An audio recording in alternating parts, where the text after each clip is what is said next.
We are so back. Ah, these psychic attacks. I mean, the psychic attacks are really ruining my life, you guys. It's all the psychic attacks. Ugh. Psychic attacks. I'm being attacked. I'm In being my attacked, last you video on guys. I Love Help. Kim Possible's recent Oh, fuck. response And then titled just decided to start playing. Very cool. Oh my god, I'm being attacked. Oh, I've been ripping at my hair. Yeah, that's true. Oh, chat box, wake up. Chat box. Chat box, where are you? Chat box. We'll just wait. Maybe the chat will wake up. Maybe, will it come here? Come on, chat box, wake up. Oh, wow. I'm being psychically attacked.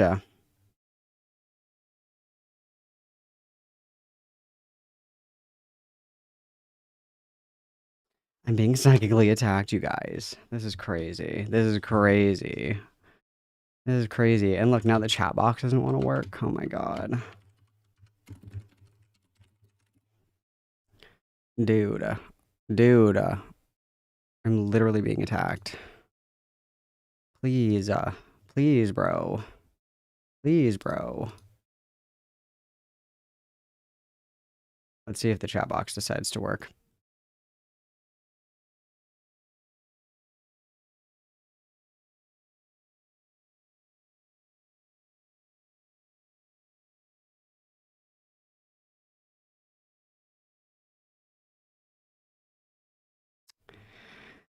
I'll just wait. I'll just wait patiently. We'll die here, waiting for the chat. Oh, there we go. Okay, it's working. There we go. Yeah, make sure to like the stream. You guys have to do it twice now. Sorry, I'm gonna make the rules. Mama, a girl behind you. It's okay. Everything's fine. What does this want me to do?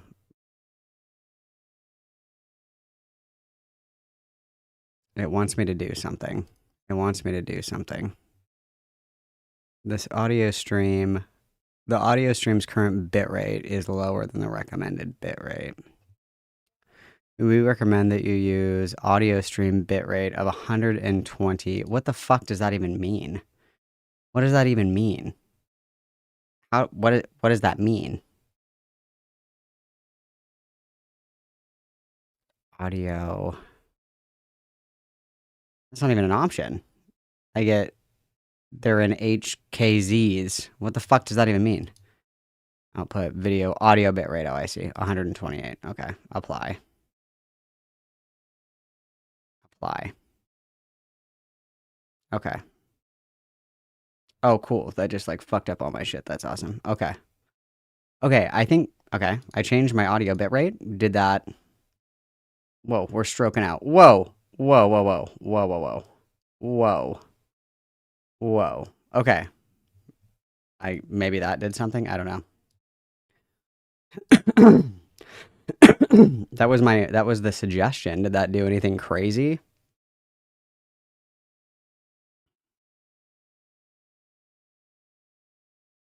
Okay. I changed it. Did I fix it?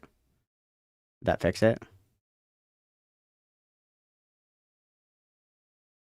I think okay. Did that do something? Did that do something? Did that do something? Am I dead?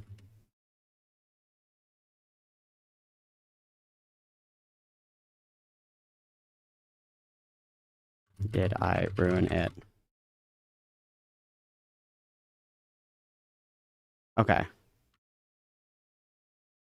Okay. All right. I changed the audio settings. It said to change the thing. I don't fucking know. I don't fucking know. I changed the thing. It told me to change a thing, so I changed the thing. So okay, hopefully that works. Okay. Let's try again.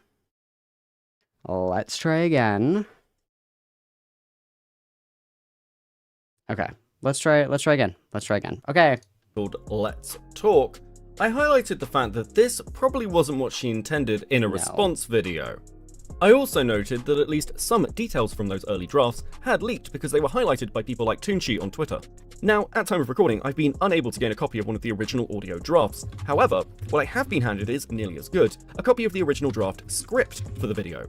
I took a shot in the dark and checked in with a few people who I thought may have heard one of these original drafts, and they did at least confirm that this version of the video is accurate though not complete. It seems there may have been an even longer version of this video, though God knows what was in that. Regardless, I do think it is worth talking about this original draft version, because it is very different from what was actually released, and presumably KP have been working on this version for a significantly longer period of time. That being said, rather than just releasing it onto Twitter or reading it on live, I decided that you deserve a full feeling of what this video could have actually been. With that in mind, I decided to do a full reconstruction. So, sit down, grab a drink, and let's talk. I'm ready. This video discusses sensitive topics including grooming, power dynamics, and online harassment. Viewer discretion is advised. Terrible. 18 plus content warning. Do not harass anyone discussed in this video. Yeah, don't do it. Hi everyone, this is KP. I just wanted to take this opportunity to clear the air a little bit. Because I really hate how low effort this is. He didn't even try to do, like, a white girl voice, you know? I mean, I get it, but, like, I at least would have, like, done a voice. Like, hi guys, it's Kim Possible, and I'm here to tell you about false rape allegations. Like, he didn't even do a video, you know? I took some time away from a really messy Well, I mean, he did do a video, but he didn't do the voice. I think the voice is what we needed. situation, and now I'm coming back to it. For those who don't know, in early May, I released a video commenting on some behavior regarding fellow YouTubers, SaveSpark and DA Games, and it wasn't really well received for a number of reasons. And first off, I just want to apologize for the tone that came with it. What I didn't realize is by talking about such serious topics and using jokes and memes, it would come off as insulting and immature. Yeah, I had no idea. That's how I process trauma, is I do a lot of dark jokes to cope with. That's how I process other people's trauma, by the way. I process other people's trauma by making jokes about their trauma. Very true. That's super based and cool. I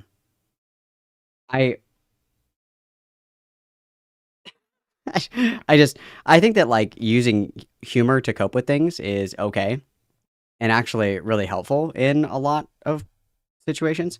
However, I don't think that, like, making jokes about, like at the expense of others' trauma is always appropriate. Like, I mean, I guess it can be. I mean, who am I to pass judgment here? But I mean, I feel like if you want to make a joke about somebody else's trauma, it has to be really fucking funny. Like, you know what I mean? Like, if I was going to make a joke about someone else's trauma, it would have to be very funny in order for it to land appropriately. And she's not that funny, you know? With my own personal trauma, like my line about Jon Stewart. So the Jon Stewart example was Jewish humor as coping because I'm Jewish. So yeah, can you guys confirm or deny that it's a Jewish rite of passage to compare yourself to Jon Stewart as a predator hunter? Is that Jewish humor? Confirm or deny? It's not a flex. So I didn't realize that it wasn't an internalized viewpoint, and I just want to say that obviously any type of trauma is horrible and bad, and I'm so sorry you had to deal with anything, and everyone copes in their own way. So please, look up some healthy coping techniques, or find a professional therapist, or do whatever you need to do to process it in whichever way you want. Yeah, guys, process it however you want. Do math. Treat yourself. Once I realized that... Speaking of which, I saw this episode of Intervention one time, and it was, like, super crazy. It was, like, this lady had a son that was, like, 8, I think, and she was dating this guy for, like, 6 years. So the guy knew the kid, like, basically the kid's entire life. And she went to go and do something, like, as per usual, the guy would watch the kid if she went to go and do something, like, it wasn't unheard of or weird or anything. Like, he, you know, grew up with the kid, this guy as, like, his stepdad, basically. And while she was, like, out doing something, the guy that she had been dating for, like, 6 years, like, killed her kid. And so now she just, like, lays at his graveside and smokes meth all the time. And I was like, leave her alone. Let her. She deserves it. She deserves it, guys. Let her cope however she sees fit. If I had a kid and somebody that I was dating killed my kid, you bet your sweet blippy I would be high as fuck at the cemetery every single fucking day as well. Leave her alone. Allow her to have her emotional support meth at the cemetery, because I don't think that I would ever fucking recover from that. Just let her be. That tone was a problem, I took the video down within 3 or 4 hours of upload, and we were going to decide what to do next. And a lot of people were criticizing my interactions on Twitter leading up to the video coming out. But a lot of it was personal catharsis for me, because this was such a hard project, and we were working on it for such a hard time, and it was hard for me personally. It was like it was sad hearing about all of these stories, like Regardless, and that was interpreted as ego. And just for full disclosure, I was dealing with a PTSD episode in response to everything that happened. If you are getting a PTSD episode from a YouTube video that you're making, you're too close to the subject matter to make it effectively. That's when you, like, distance yourself from the situation, right? Like, if there's something that is, like, too triggering or traumatic for you to, like, do as a hobby, mind you, if you're making a YouTube video about this thing, it's not like it's your actual job or whatever, but you're like, I'm going to make a YouTube video about this subject, and then the subject matter gives you like a PTSD episode, you should stop making that video immediately. That would be my suggestion there. The failure of this video. So people assumed my silence was completion or guilt, and it makes me feel really weird because it makes me feel like I'm not even allowed to have my own space to process decisions that I make at my own speed. Like, if I don't react immediately, then suddenly I'm guilty of everything everyone can think of. So, just for the record, I hate creators with ego. I know I joke a lot about myself, but I really don't think you should be making art or anything really with ego attached. Art especially. Because this was literally an ego piece. What? I feel like that's kind of a sacred thing to do. Very But with sacred. ego, you make it about power dynamics and who has the most subscribers or who has the most views, and it's just exhausting. And that's one of the reasons I've been doing YouTube the way I've been doing it for as long as I have, because I love art and animation, and I like talking about it in a way that I can express and have fun with. Brave. It's just part of who I am, and what I like to do, and what like my deep artistic soul. So I would probably just be doing it anyway in my head. The real question, no one really asked is, okay, but what was she trying to say? If you've never heard my side before, What we were trying to say is somehow this is about me. Somehow I was victimized in all of this. Mm-hmm. Oh, I'm 0.07% dropped frames. Oh. Are we good? Oh my god, 0.07%, you guys. Are we fine? Oh my god, 0.07%. Oh fuck. Oh fuck. Oh my god, are we okay? I have PTSD. I'm having a PTSD panic attack. I'm having a PTSD panic attack. Are we good? Oh my god. Oh my god. I'm here to make sure there's even a second side to hear. And I invite you to sit with the patterns of these issues, not the personalities. So, the core of the main video originally was to criticize DA Games' Will Ryan and the rest of his team for not only how they run their Discord server, but how they handle their interactions with their fans, specifically children. There is documented proof of problematic behavior, including using slurs, accounts of parasocial behavior, and the worst one, accidentally sharing Parasocial slurs. Hello, 911. inappropriate images in the server that children have access to. And instead of addressing it and apologizing and giving a plan for how they'll never do it again, they just erase the evidence. And if a creator has access to children and behaves recklessly, you know, it's actually really tragic. It's really tragic, you guys. Because Lily Orchard is such a deplorable human being. She truly is like scum of the earth. Doesn't deserve a single good thing in this life, or probably the next one either, realistically. And it was, her takedown was a flashing hitbox, and Courtney like put her face like right in front of the flashing hitbox and was like, "Hey guys," like as you already fired, and you're like, "Fuck!" Like it's tragic. It's tragic. It's truly the story of Icarus, if you think about it, you guys. It's truly the story of Icarus. But did you know that Icarus had a smile on his face as he fell? Okay, so the story goes that Icarus had a great feeling of joy as the wax scorched his skin, because everything was painted in, you know, iridescent gold as he fell to his death. Okay, so that's why Courtney has this demonic smile on as she burns the world around her to the ground, and the Lily allegations, unfortunately, are smoldering with them as well. The tragic tale, Icarus. Very tragic tale. that deserves scrutiny, period. Fame just isn't a shield. So let's get this straight. The core of the video was not only my interactions with DA Games, but how they handle issues of grooming, and specifically issues with children. We're talking about someone with influence, access, and no real oversight. This isn't cancel culture. We're not trying to cancel anyone. This is community protection. It's not community protection, because there's you want to protect people from a joke that was told 12 years ago? I am very at risk of having a naughty joke told about me. It's very true, because this guy told one naughty joke 12 years ago. I'm very at risk. I'm glad that she's looking out for us, honestly. It's very brave. should have been everyone's concern, frankly. And yet, the second I brought it up, the focus became my tone, not the risk. Let's be clear, the internet will always turn everything into content, but some things aren't content, they're warnings. I didn't come forward because I wanted attention.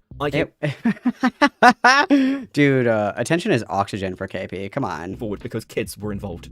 And if the biggest takeaway... Why weren't the kids mentioned in the video? The only thing that was mentioned in the video is that Chris, like, jorked it to your panties, and then he actually didn't jork it at all. Phantom jorking. from that is still, she seems mad, then we need to take a hard look at what kind of fandom culture we're building. What I liked or didn't like doesn't change whether a grown man acted recklessly around minors. So let's talk about the power of the creator. If you're a creator with a young fan base, you don't get to be reckless. He killed her. He killed her. Beckett killed her. Oh my god.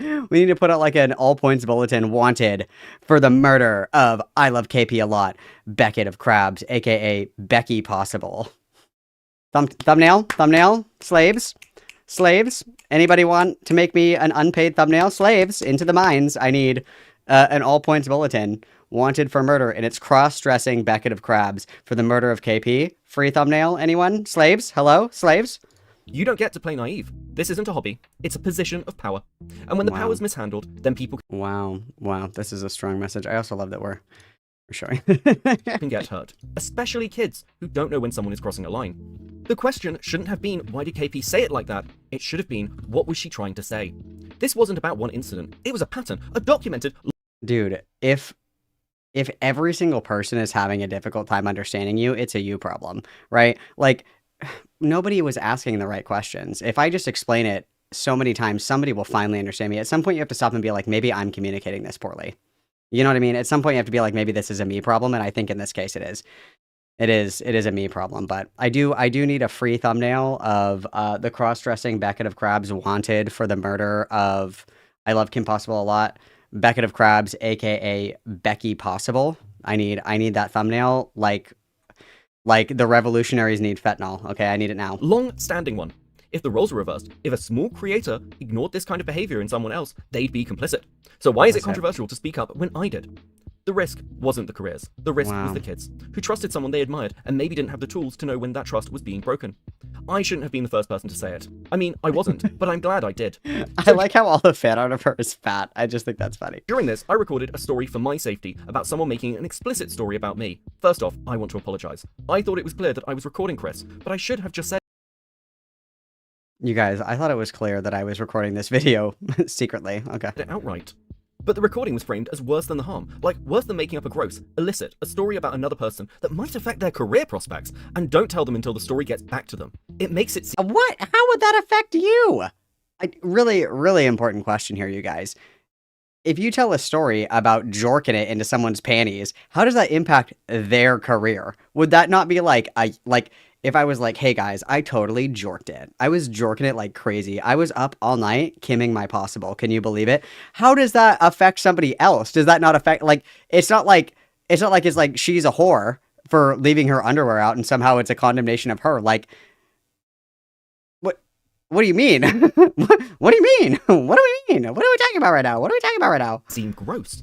And if you're more upset about how someone defended themselves than why they had to, that's not accountability. Some people have pointed out that it was unfair that I recorded Chris without his explicit knowledge, which is fair, so I've taken down all the links of the recording. I don't have access to the raw file, but I've taken down where people have access to it. So in hindsight, I should have just asked Chris to do a public apology explaining the situation because I was personally afraid that that story would continue to harm business friendships and relationships because no one would ever have the correct version. Would Chris have done that? I don't know. I don't really know Chris, but that was a little bit of my fear, to be honest. I'm just exhausted of people talking about me without me having a way to respond. And DA Games, they loved me. They sent me 3 legal requests, including 2 they used dummy accounts to send me. This is the essence of thought effect. If you're getting like legal notices to stop, you should probably stop, bro. You should probably stop. Just quick question for the class. Is anybody willing to make this thumbnail for me, or should I like start work on that now? Because I need to know, okay, just for my sanity, because I'll do it. I will do it. But if somebody's gonna make it, like, let me know so I don't make it and then another one is made. Like, if you want to do slave labor for me, please let me know. Okay, so I can file, you know, with OSHA and that shit. Just let me know. Okay, nope. I'm not saying you have to. I'm asking. Because if you're gonna do it, I'm not also gonna do it because then we'll have 2. But yeah, I'm just asking. Okay, just out of curiosity. Pause to read if you want to. So they see more focus in silencing the people that actually had criticism than addressing and correcting the actual criticism. So now we get to Saber. Okay, if you guys aren't gonna do that, that's fine. Hang on, let me screenshot this. Because as soon as we're done watching this video, guess what we're going to do? We're going to make this thumbnail. Hang on, I got to screenshot the Becky Possible. Hang on. That's fine. That's fine. It's fine. It's fine. You guys, stop. I'm gonna do it myself. Everybody settle down. I'm just taking the screenshot now. You're fine. Personal connection with Saberspark was uncomfortable, and I'll just leave it at that. So going to Saber was about holding Chris accountable for his behavior, for the story, the Nazi images, but especially his behavior that endangered children and the unhealthy DA Games behavior at large. Wow, that's And he terrible. framed me as a jealous girl mad about rejection. Shout out to Jenny Nicholson for calling out how he implied a narrative about open communication, but the evidence doesn't support that. She's the GOAT. And I don't want to be mean, but I'm not crushing. Sit down, sir. I'm open for our Skype blogs being made public to prove what happened. I'm tired of stories being shaped in private. Saber can contact me if he wants to do that. We have already tried contacting him, and I have verification from a mutual party that he's seen those emails and chosen not to respond. And just to be clear, I don't want to make content like Saber. Dismissing shows as cringe or surface level ruins audience engagement and emotional nuance. Cynical creators create shallow viewers and hurts the creators behind the work. This can harm executive decisions on struggling shows unfairly. We should fight for the future of animation, not mock it in the algorithm. Yeah, Anyway, true. going back to Saber, he framed to this as Saber. tone problems, and one of the things that came from that is that the perfect victim myth got reinforced. More resources wow. in the description if you don't know what that is. Others used to use the video for content without context. What do you mean turns into, how can I monetize this? Cartoon Sheep, person I've never met before this, didn't reach out to me, didn't quote any actual intentions. Literally, nobody wanted to talk to me about my fucked up hit piece. Can you believe it? It must be misogyny, you guys. It simply must be. There's no other thing it could possibly be. Not a chance in hell. No way, dude. They just have to hate women, I fear. I fear they just hate women, guys. I fear they just hate women. And didn't seem interested in checking his assumptions. He made a spectacle out of a story he wasn't a part of, then acted like his read was the neutral, mature one. But really, it's lazy and passive gaslighting in language of reasonableness. Passive gaslighting. This seems to be a pattern with a lot of people that were commenting on this case. And if your attention's really good and not monetizing YouTube drama for your own personal gain, why don't you donate your monetized profits to charity? I'll wait for the receipt. Yeah, guys. Donate to me so I can donate to charity. I'm totally going to do that. So one of the things I did was review the video with other trauma survivors, but I didn't realize that experience wasn't universal. And then people benefited from it. Like this one incident where someone shared a DM publicly without context after offering to help me and being a fanboy. And then a spicy comment was about coping, not about dismissal. This wasn't ethics. This was optics. And then This is your brain on marijuana, you guys. You know the commercials where it's like, this is Susie, and then it's like the girl that's like fucking deflated on the couch, and it's like, that's what happened to Susie after one marijuana. That's Kim Possible. It's like her like laying on the couch, like with a whole fucking empty box of chocolates. There's like fucking puke like on her shirt. She's pissed and shit herself on the couch, and she's just like, and it's like, this is what happens if you smoke just one weed. Okay, say no to drugs. Dare. Nancy Reagan would have loved Kim Possible. Oh my god. Wow. Rachel, you were way ahead of your time. Or way before you, no, ahead of your time? Whatever, you know what I mean. Then there was the situation with Courtney P. For those who don't know, Courtney P is another YouTuber, and she got into a fight in the live chat with another trauma survivor, and it wasn't great. And for the record, I disagree with how Courtney acted. I checked on the person she dismissed, discussed things directly, and cut ties. Something else I noticed is a lot of people who talk about me only talk about their side of the story, often framed for clout or trends. And this can incite harassment, unfortunately. So just please... You know Kim Possible loves these. You know Rachel loves these. You know she like prints them out and has them like littered around her room. White women love these, dude. White women love these more than Franzia wine. It's incredible. More careful and have more honest conversations. There was how Mr. Enter treated me initially. He used the lettering tone in comments like, "This isn't My Little Pony, Rachel," to dismiss valid emotional testimony. He reduced nuanced trauma to poor tone, not just mine, but other people's, or emotional instability. He positioned himself as the reasonable adult versus immature fangirl, painting the story as punishment instead of pain. And he focused more on bullet points and timeline logic than the human impact. He assumed I was lying in places without giving me a chance to clarify. He ignored the deeper, emotional truth about what was being said, and he dismissed it as drama. Despite everything, I still... Girl, you made it drama. Girl, she did like the early 2000s iFunny memes. That would have been more true to her vision, I think, if she did like the trollolololo face or whatever. Like that. That's like what she wanted to put in there. Dude. She's like, it was not very skibbity riz of Chris to say that he was kimming his possible all over my panties. That was very not skibbity riz. And I was like, mama, a girl behind you. And as soon as, you know, this happened, I was like, diva down, you know, and I was just crashing out. She's like your wine mom that's trying to like stay hip with the kids. She's like, I'm not a regular mom. I'm a cool mom. I don't care if you smoke ungodly amounts of weeds and piss on my couch, just as long as you're doing it in the house. I can't believe it. I can't believe it. Appreciate that Mr. Enter gave me the chance to talk, even though I should have waited a little bit. And let me also just be clear about this. Sometimes passion in men is seen as genius, but passion in women is seen as unstable. I know I'm intense. Girl, you are unstable. You know, there are some women, and this is true, okay, that, you know, confident, really direct women are often seen as being like bitches, you know, like she's just a bitch. But like that directness and assertiveness in men is seen as like a positive trait. This is certainly a true phenomenon.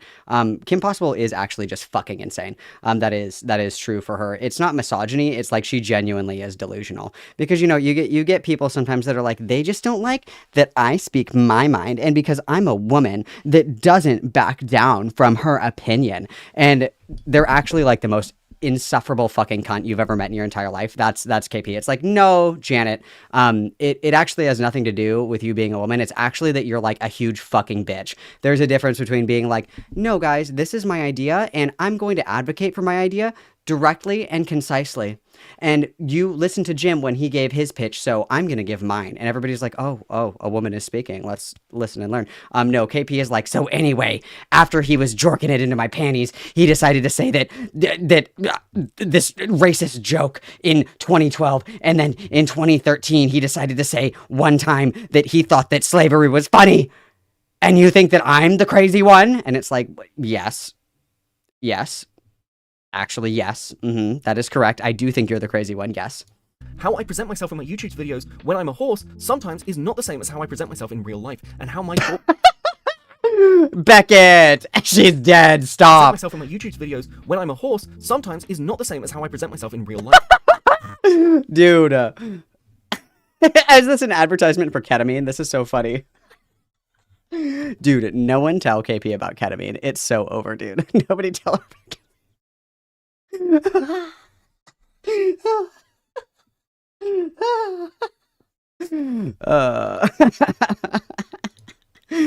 And how my thought process works. I personally exaggerate myself for comedy, and that gets read as an oversimplified version of my character. You don't exaggerate yourself for comedy, bitch. I exaggerate myself. You're not funny. You're not funny. All these bitches think they're comedians. No one's laughing. No one's laughing. You're not funny. Okay? Shut up.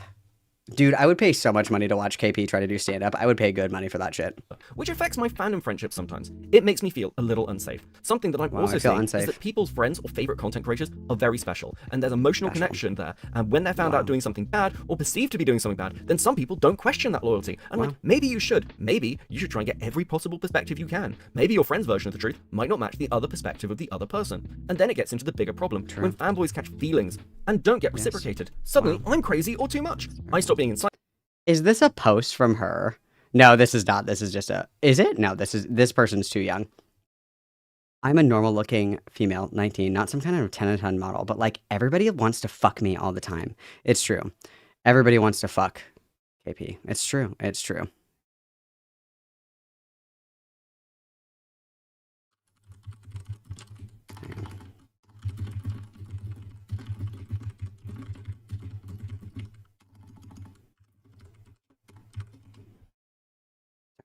Insightful and start being unstable. Gaslighting through facts. Survivors mess up dates or details. Gaslighting through facts? And get dismissed. Insightful and start being unstable. Gaslighting through facts. Survivors mess up dates or details and get dismissed completely. And trauma isn't a spreadsheet. Pain doesn't happen in bullet points. Like, can't we just admit that Saber might have made mistakes too? I get questions about whether I regret platforming Emily, and the answer is complicated. Emily recently did a video where she opens up about her side of things, and if you want to hear from her perspective, he likes the fucking he likes the fucking hit piece. Oh. Oh my god.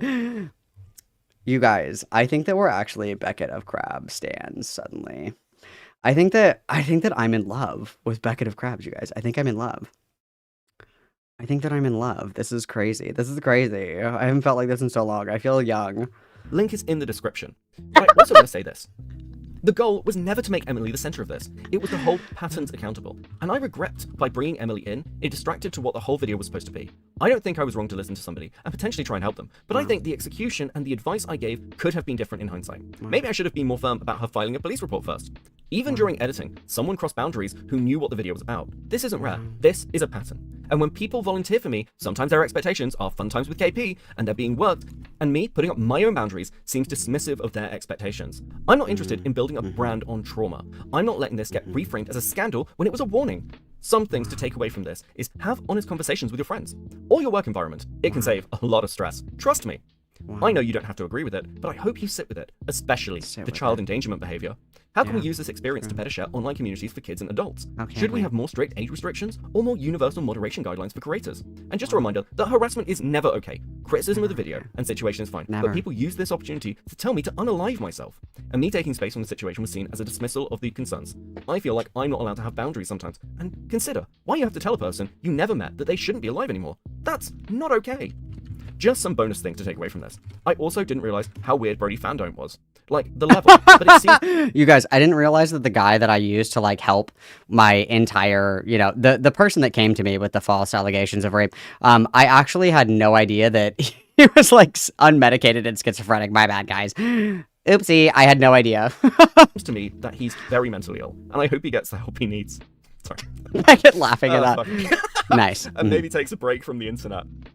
So regardless of Claire, the Black Griffin tweets are still kind of weird. But what about Destiny? What about the kids that Gabe was DMing, for those who don't remember? Destiny was Black Griffin's original accuser. What about the deviant art note where he's trying to hang out with a 14-year-old? Saber used my video's performance as an excuse to ignore the issues and shout out to all my friends and supporters.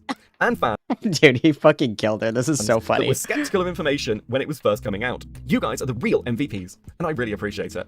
I know this was a weird situation, but your loyalty and patience means a lot, and I really appreciate you. Like, never stop shining, and just some happy things. Never stop shining, girls. To end on. So what's next? I've been working on a show pitch, and I'm really Oh my god! Making of the rape of Nikki. Dude, he got her. She's cooked. She's cooked. She has to fake her death. She has to fake her death. This is so funny. Like my story can change the world. This is my dog Toby. He's very cute, and he likes to wear outfits. Please enjoy. Oh my god. Dude, that's so fucking funny. Oh my god. That's amazing. Amazing. Amazing. Dude, I'm in love with Beckett. I'm in love with Beckett. Dude, that's so fucking funny. That's hilarious. Wow. Big ups for Beckett. That's good. That's good. Oh wow. That was a good one, guys. That was a good one. I was a big fan of that one. Big fan of that one. Hell yeah, brother. That was good. What the dog doing?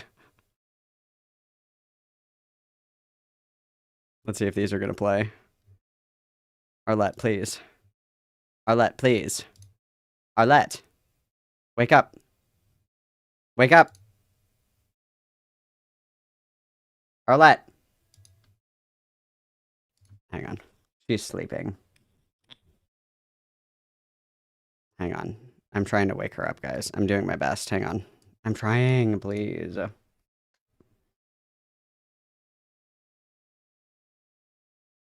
I'm trying to wake her up. Arlette, sweetie. Sweetie.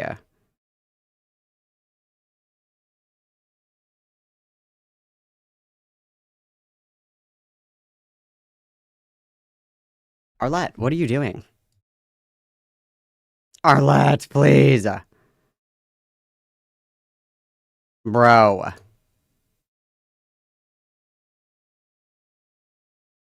Is she going? Is she doing her job?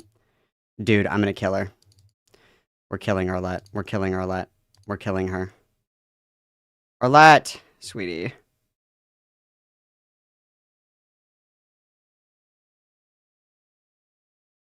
Please, bro. Please, bro. What the helly, bro? Hang on.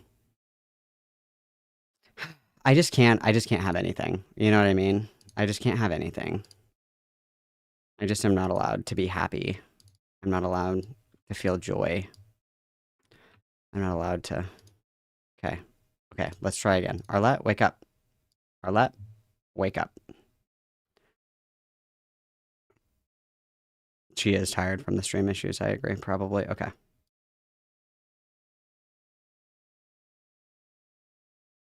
Is she really just not going to work?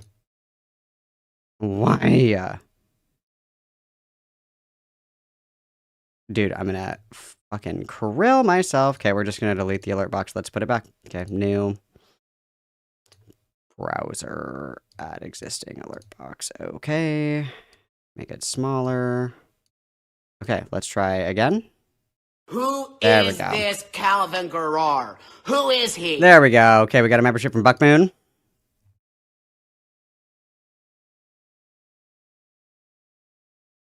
Malcolm has all the There we IQ go, of a okay. baked potato, so no, I don't think so.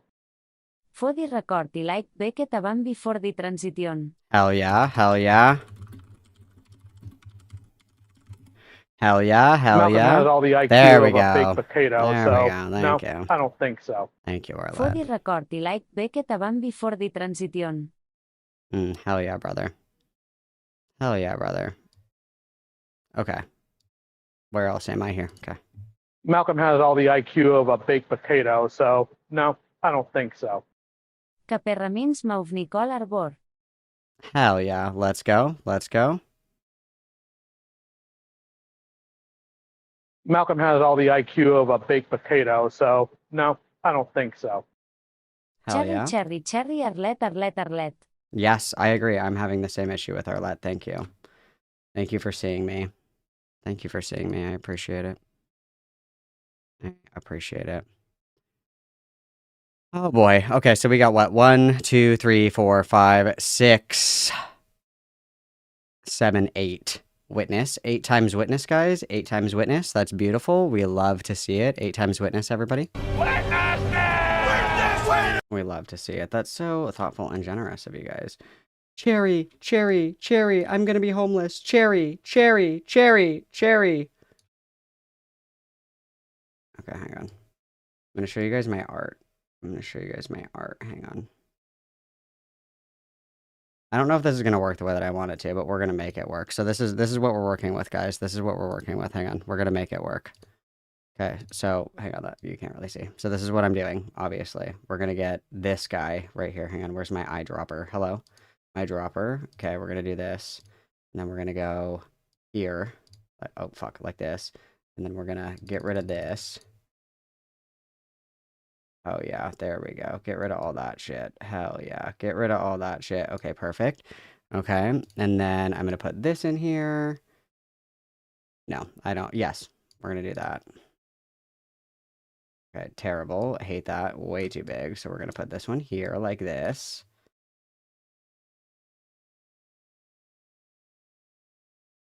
Yeah, that looks like shit. This looks like shit. This is graphic design is my passion, so I'll have to finesse this later. I'm gonna have to finesse this later, but this is my rough draft, okay? Obviously, I'll do better later. Graphic design is my passion, as you all know. We'll do better later. But see, I'm gonna do like wanted for the murder of I Love Kim Possible a lot. Becky, aka Becky Possible, aka Beckett of Crabs. That's what I'm doing. Okay, I'm gonna do it better later. I won't bore you guys with that, but that's what we're gonna do later. So I'll make it better. Don't you worry. Nobody fret. Nobody fret. I'll make it a lot better. I promise. That was just a rough draft. That's kind of what I'm thinking. I just wanted to share my vision with you all. That's it.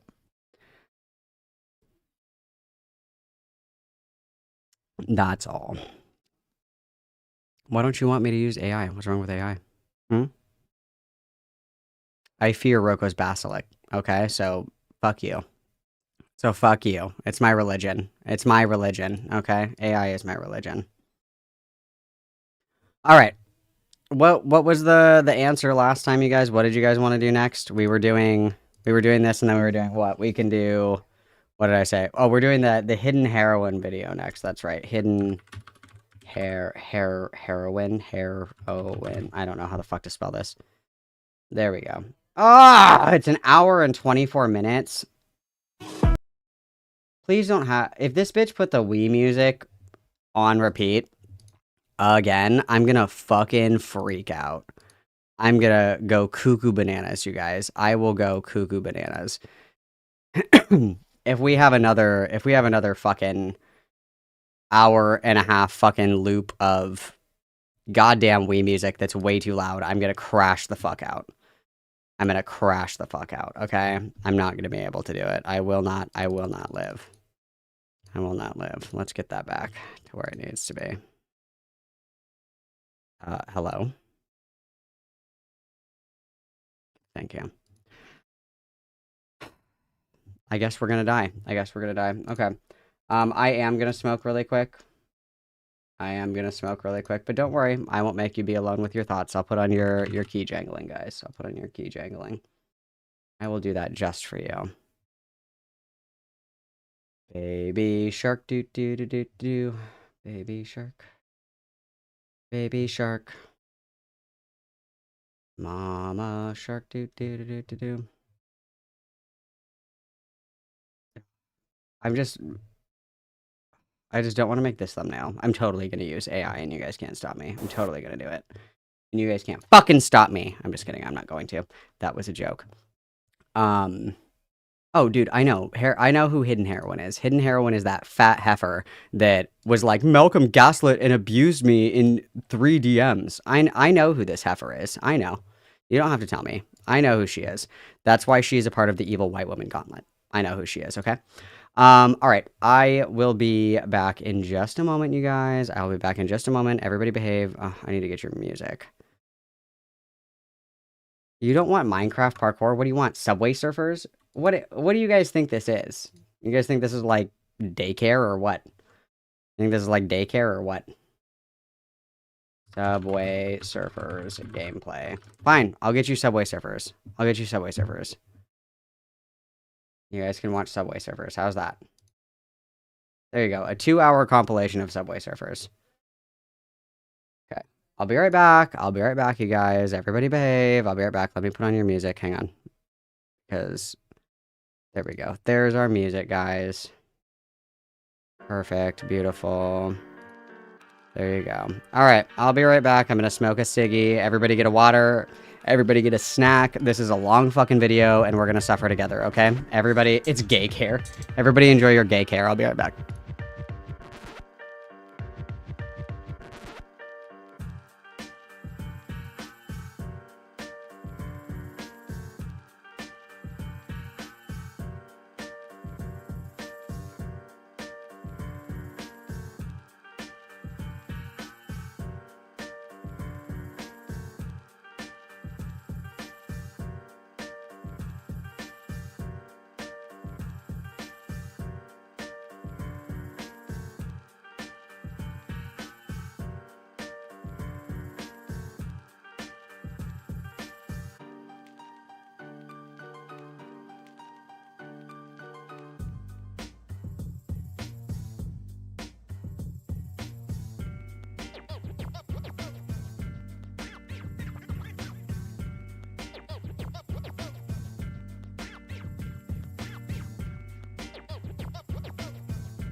Alright, did everybody like their Subway Surfers? What I really want is I want a compilation of RuneScape PKing, but I can never find a good compilation of PKing.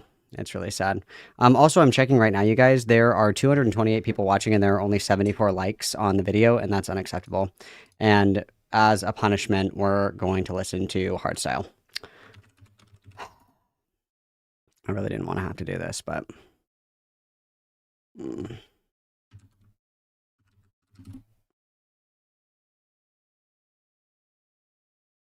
I didn't want to have to do this, but I'm going to have to.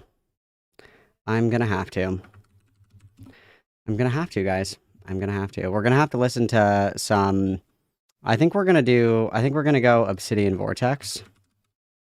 This isn't Trons, but you're okay. This isn't hard tech now. Obsidian Vortex, that's what we're going for.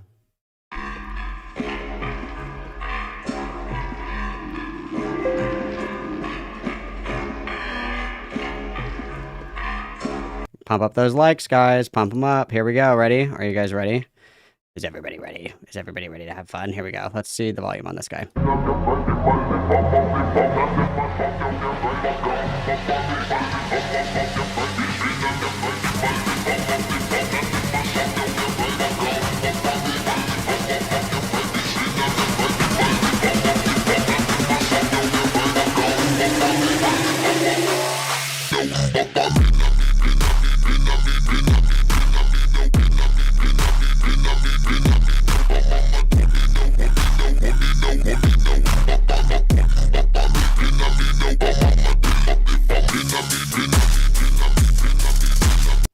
There's more where that came from.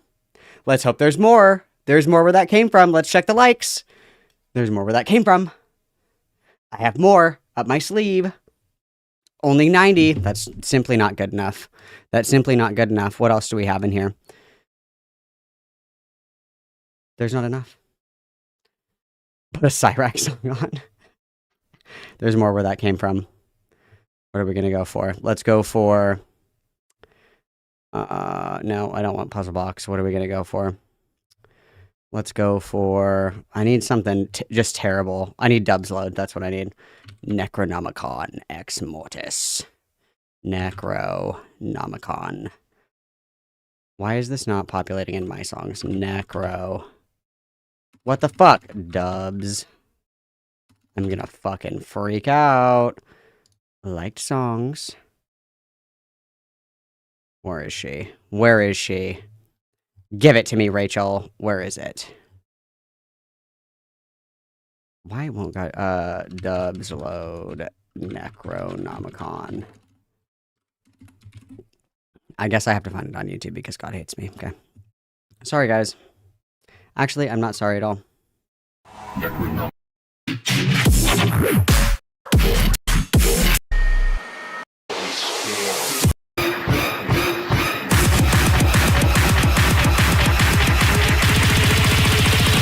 That's great.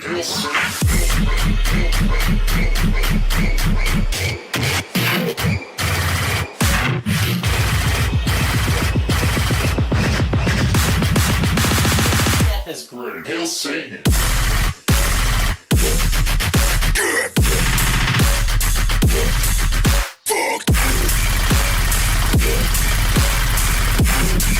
Okay, let's check the likes, guys. Let's check the likes. I got plenty more where that came from, okay? Plenty more. Okay, 107. I'll allow. Fine. Fine. I'll allow. I suppose I'll allow it. Alright. There was Obsidian... I can't spell. Obsidian Vortex by Atlians. And then there was Necronomicon by Dubsload. There you go, guys. It's true, the kittens aren't liking it. It's terrible. Literally, fuck you, DZ. Fuck you, DZ. Okay, we're listening to HiddenHeroine's secret recorded call with I Love Kim Possible a Lot. Apparently, I Love Kim Possible a Lot asked for HiddenHeroine's help with the terrible hit piece, quote unquote, if you could even call it that, apparently KP sought counsel with the Queen of the Raped. So that's what we're gonna watch right meow. Yeah, Hidden Heroine like name dropped me in a video, and I was like, "Hey, girly pop, do you want to talk?" And then she was like, "Malcolm gaslit and abused me in DMs." And all I'm gonna say is, I could be a lot worse. Okay, I'm not saying that it excuses my abusive actions or whatever, but I could be a lot worse, you guys. I could be a lot worse. I'm very polite and very kind of DMs, you know, and I could be a lot worse. I definitely could be. But instead, nice Malcolm comes out in DMs. So if you guys have ever had DMs exchanged with me, I'm very nice in DMs. You wouldn't like me when I'm angry. Okay. Anyway, let's see what this heifer has to say.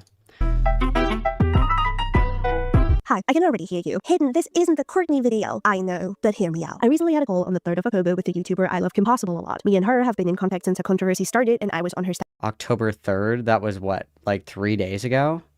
You're lying. You're lying. This is from 3 days ago?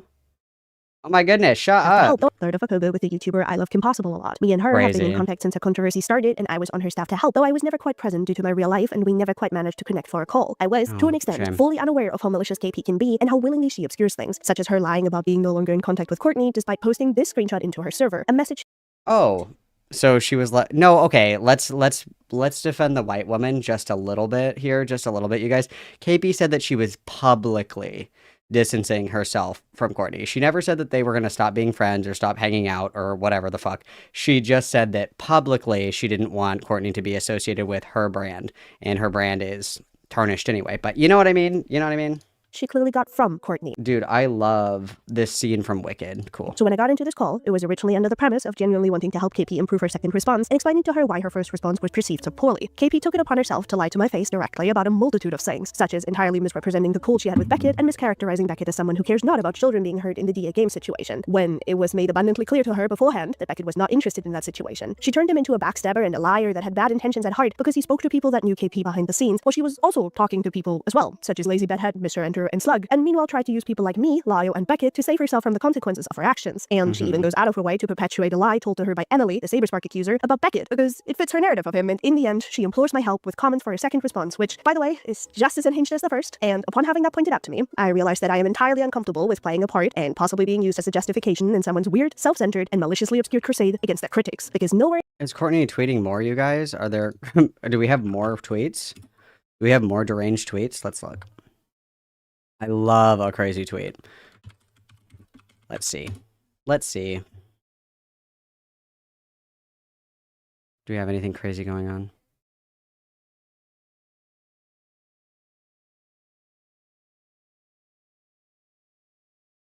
on? Okay, so we're unwell. 7 hours ago, Jodine Elizabeth, I am unfortunately your child. If you expect someone to get a handle on me, you best be trying yourself. Also, what happened to you? I brought you into this world, and I'll take you out if I want. I love subtweeting my mom on Twitter. I love that. That's super cool.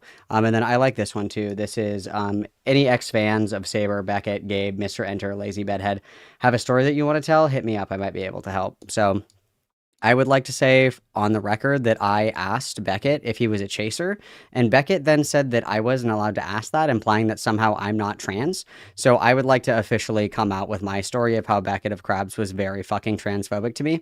And I think that, you know, he should be held accountable for that, in my opinion. I really think that that's important. So consider that my official statement on the matter. Thank you very much, guys. In here, does it ever seem like KP is actually interested in accountability? Much rather, it feels like she's suffering from post-traumatic accountability disorder, with how being asked to take a minimum of admission of wrongdoing seems to make her freak out. And unlike KP, I am a huge fan of transparency when it comes to my involvement in situations. So here's my call with her in full. Excuse the fact that this fails to record KP saying hi to me because I'm a dumbass working OBS, along with many clicks, coughs, and scritches on my drawing tablet because my mic, just like KP, decided to be extra sensitive today. Thank you for holding space for me, Brandon. I really appreciate that. Thank you for holding space to me. I really mean it. That really means the world to me. It's because you guys allow me to be vulnerable is really why I come back all the time. You guys just make me feel safe. And I mean that. Thank you. Thank you. Hello. I'm good. How you doing? Oh no. the imaginings. Oh, that's so, yeah. Yeah. Side note, but did you have any questions about the mad stuff? I don't know if he was still bothering you, but he's kind of Wasn't Mad the one that just dumped all the logs of how KP like pisses and shits on the couch and shit? That's Mad, right? That was in Discord, wasn't it? It's from Mad. Hang on. Let's go from Mad's Waffles has image.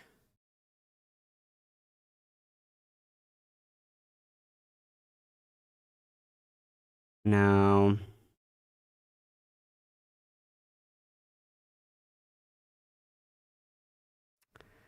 Oh, geez. You guys, where is that? That was in the Discord at some point. Will somebody forward that to stream chat so I can see it? I remember vividly seeing, oh, no, you know what? I think that Beckett actually retweeted them. Hang on. I'm pretty sure that Beckett retweeted them. Hang on. Cope and see the YouTube. Is that the one that he's most active on, or is it Beckett of Crabs? I don't remember. I'm pretty sure that he posted. Oh, yeah, here's some of them. So, here. I mean, yeah, pretty white girl shit for you. And then Riddle says she's a little princess. She thinks putting her spoon that she used in the sink is an accomplishment. And then later said, I did the dishes. I have to tuck her into bed and she accidentally gets so high that she pissed on the couch. I got to be honest with you guys. I've lived 1,000 lives, okay? I've gone places in my past that I would not go now with a loaded gun, okay? I have done things that would make, you know, St. Francis spit on me, okay? I have never been so fucked up that I've pissed myself. Okay, I have never been that fucked up. And I have also never vomited anywhere other than an appropriate place to puke. Okay, I've never puked on myself, and I've never puked like where I shouldn't puke. I always make it to the toilet. I always make it outside. I always make it to a garbage can. Okay, I've been around the world 27 million times with 27 million different people, 27 million different substances. Okay, I have never been so fucked up that I pissed myself, I shit myself, or I puke somewhere inappropriately. Okay, that's another level of shit. Okay, that's another level of shit. That's how to never get invited to the function ever again. That's so funny. KP spends a lot of time getting high. She gets so high that she complains about not being able to feel her face. So if you ever wonder why she doesn't ever do anything. Oh, not a weed expert though. I thought the pissing was normal. Guys, one's in chat if you piss yourself when you smoke weed. One's in chat if weed makes you piss yourself. Really curious about that. She threw up time a lot. I have a bucket I gotta clean every once in a while. Every time I can smell the vomit in my mind. Her vomit was always brown because of the sheer quantity of chocolate that she eats every day. Not once was her vomit any other color. She eats chocolate daily. One's in chat if you've ever ate so much chocolate that you just puked it right back up. Hate when that happens. She told me that she wanted to stay at my place for 2 weeks. It ended up turning into a year. In a year's time, she's cooked 2 dishes the entire time and only one each. One of them was some cookies and the other was pizza rolls. She also wouldn't eat my food unless I made it Disney themed. Say Lady of the Trip spaghetti. Dude, she belongs in a mental institution. She belongs in a mental institution. She needs to be in a padded cell. She is a danger to herself. She is a danger to herself. That's insane, bro. That is insane, bro. Again, I've been hella twisted before. I have never fucking pissed myself. That's insane. Malcolm has all the IQ of a baked potato, so no, I don't think so. Thanks for the dubstep. He left a thumbs up. Oh, anytime, JJ. Malcolm has all the IQ of a baked potato, so no, I don't think so. Yes, that Basma. Also, dropped new shit Vitago. Hell yeah, dude. I love gossiping. Thank you, guys. Double Witness. You're being very generous. Thank you, thank you. Double Witness, guys. No, I cannot imagine. I've been 6 sheets to the wind before. You know, like, again, I've lived 1,000 lives, all right? I've never been so fucked up that I've pissed myself. Never mind on someone else's couch. Like, does no one have humility anymore? No one? Like, girl, that's insane. That's insane. That's another level. That's the person that you never invite to the party again. You know what I mean? If you can't hang, you don't get invited to the function, okay? KP is like almost 40. Like, he's his own rabbit hole. Like, it's all good. Like, originally I only reached out because I was like, maybe he also, like, put the allegations he put towards Courtney into KP server, but then I saw he didn't, so I was like, whatever. I tried reaching out to him on my own. He rejected me because I'm associated with Lio, and then I had a friend reach out, also got rejected because associated with Lio. So I'm just like, okay, so you're just talking shit to talk shit. Good to know. Right, yeah. Like, this is something I'm trying to not be more mindful of, but just kind of like notice about things as far as people Mindfulness. close to me. I get a lot of guys, not a lot, but like every once in a while it happens where someone is doing stuff for me and then they develop the feels and We're literally like less than 2 minutes into the call and she's already on the they wanted to fuck me shit. You guys, I'm sorry, but Stinky Piss Girl, I don't want to fuck Stinky Piss Girl. I don't want to fuck Stinky Puke Piss Shit Girl. I don't want to fuck her. Nobody wants to fuck her, okay? You'd have to do like a buy one, get one free, and both of them end up being free, hose on the corner style shit. That's crazy. That's crazy. That's crazy. That's insane. Nobody wants to fuck you when you literally shit and piss, okay, on the fucking couch, okay? And then here's another one that I'm going to curse everybody with. Trigger warning, if you guys are eating, stop for a minute, please. Did you know about KP's infections, like a biological one? It's the one in her vagina. We've been pumping with antibiotics for the last 7 months because she refuses to take regular showers or wash her clothes. How long do you have to go without washing your undies before you get like BV or a yeast infection? That has to be like a couple of weeks. That has to be like a couple of weeks, right? It has to be a couple of weeks for you to get BV or a yeast infection from not washing your undies, right? Dude. Like, you've got to be kidding. You've got to be kidding.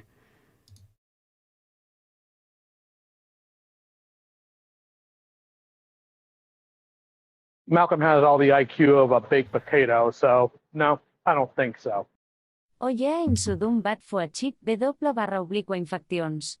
Let's get this bread. Shut the fuck up, Dark Rescue. Oh my god. Thank you for the down, dude. Yeah, dude. Everybody is down bad for the bitch that has a yeast infection at the function. Everybody loves a good yeasty. You know what I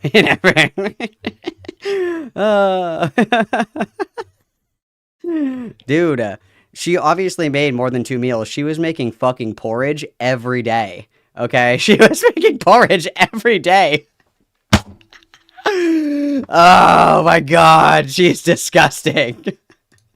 not that I'm like so amazingly attractive or anything like that, but Matt specifically. Dude, your pussy stinks. You have a rotten pussy. Nobody wants to fuck you, dude. How long do you think? How long do you have to not wash your underwear to get a yeast infection? What do you think? What do we think Google's gonna say? There is no set time frame for how long it takes to get a yeast infection, you guys. There's no set time frame, okay? Moisture, bacteria are contributing, contributing factors. Like, I'm gonna fucking cry. I'm gonna cry. Surprise, guys, we're having cottage cheese with spaghetti again, Lady and the Tramp style, and the Tramp is KP. Specifically has always kind of had, how do I put this in a nice way? He doesn't like being challenged. It's always kind of been like that with him. Even when we were friends, he would kind Wait, who are they talking about? Lio? Who are they talking about? assume Sorry, I was distracted by the moldy pussy. Who are we talking about here? close to me. I get a lot of guys, not a lot, but like, Hang on, I yeah. I forgot who we were talking about. Like, this is something I'm trying to not be more mindful of, but just kind of like notice. Wait, who are we? Stop! Who are we talking about? Rejected because associated with Lio. So I'm just like, okay, and he rejected because he put towards Courtney. Like, it's Yeah, let's just start over. Who are we talking about? I'm sorry. The imaginings. yeah, So yeah. Who are we talking about? Side note, but did you have any questions about the Mad stuff? I don't know if Oh, he's still Mad. bothering you, but he's kind of Oh, Mad, you're in chat. Can you please confirm or deny? Did you want to fuck KP's yeast infection? Were you interested in fucking the piss puke covered yeast infection? Were you interested in this at all? Please confirm or deny. Thank you, Mad. I appreciate it greatly. Thank you for your clarity in this matter. Thank you. Thank you. Malcolm has all the IQ of a baked potato, so no, I don't think so. BRB. Need to scrub myself bit still bullpat. Yeah, need to get like a toilet brush cleaner from Walmart to scrub the shit out of your pussy. You guys are never gonna be the same. Everybody would ask the bean. Like that. But Matt specifically has always kind of had Matt's always wanted to fuck. how do I put this in a nice way? He doesn't like being challenged. It's always kind of been like that with him. Even when we were friends, he would kind of assume things like black and whitely, and then I would have to like calm him down and kind of just like, it's not your fault, man, kind of thing. So basically, Hang on.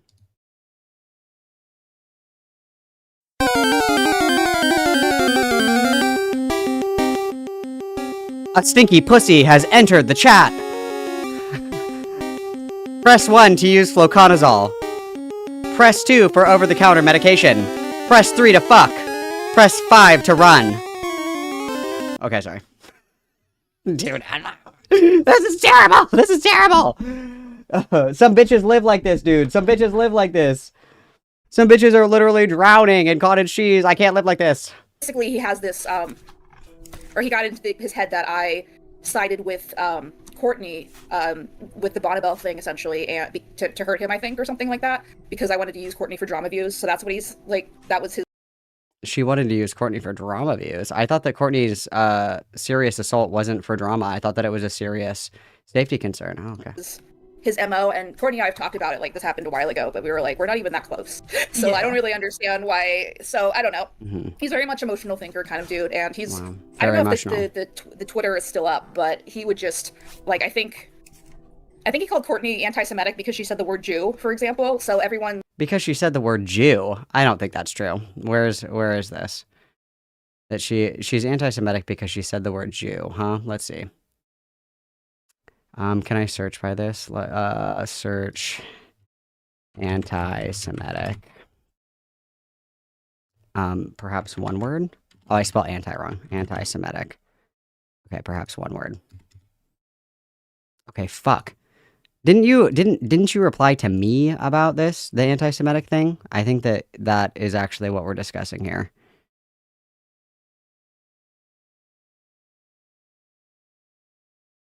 Oh yeah, she's also a fan of anti-Semitic remarks. It wasn't, this is somebody else. I don't know who the fuck this is. If you're gonna kill yourself, make sure you do it live. Mad KP isn't gonna fuck you. Thank God. Mark's safe from hurricane yeast. Mad, because you can't teach kids to masturbate. Look, Mad, I don't really care what you wrote in your fanfic about me. Also, I don't care care about your hurt feelings that KP wanted a, quote, rich Jew instead of you. Oh, so, well, I mean, if Matt is Jewish, I would say, yeah, that's kind of anti-Semitic. If Matt is Jewish, I would say, yeah, calling Matt a broke Jew is kind of anti-Semitic. Yeah, okay. Contingent, of course, if Matt is Jewish or not, but sure. An enemy except him, I guess. I don't know. So I think he needs probably help, but that's out of my wheelhouse. Girl, look in the mirror. But you know, all these people on the internet are a little bit broken, so. Yeah, he's like, I originally... Arby, it's a good thing, because when you stir that mac and cheese, guess what that sounds like? Only cared about him because he was putting out, like, grooming allegations, so I was like, oh, okay, weird, let me just look into that. And then when I reached out to get, like, anything from him, he was like, he suddenly went like, oh, no, I'm not going to talk to you. So I'm like, okay, how real can your grooming allegations be, you know, like, yeah. Yeah, a minor in Courtney's server called them mom, and then Matt's like, oh. Oh, also, I think it was Lio the other day that tweeted this, like, bitching or whatever, saying that I said that Courtney was a groomer. I have actually gone out of my way many different times to clarify explicitly that I have never once and have not until, you know, something else happens. If something else happens, hopefully not. I have never once called Courtney a groomer, and I have never once called Courtney a predator. Never once. Never once. I have not. And I have explicitly stopped commentary on Courtney content in order to specifically say that I do not think that Courtney is a groomer. I quite literally have interrupted your regularly scheduled content in order to make this clarification. So, literally, fuck you, fat man. Oh, see, grooming, and I'm just like, it's kind of like, is it though? If you know, so it's anyway. I do think Courtney kind of makes messes for herself that she doesn't really care to clean up, but you know, this is like that. Anyway, little sidetrack. So I know Lio's server hates me. I know the majority of people hate me. And, I wonder why. I was kind of I guess to catch you up. So the most. Oh, sorry. Hang on. Malcolm has all the IQ of a baked potato, so no, I don't think so. O totally. That's my jam. Sarcasm. Jam, you say. Malcolm has There's all the jam IQ somewhere. of a baked potato, so no, I don't think so. This extremada más tardes cleaning my bathroom. Friendly. So thanks for that. You're very welcome. Friendly reminder to clean your bathrooms, guys. Friendly reminder to wash your underwear. And friendly reminder to clean your pussies. Thank you very much. Double witness, guys.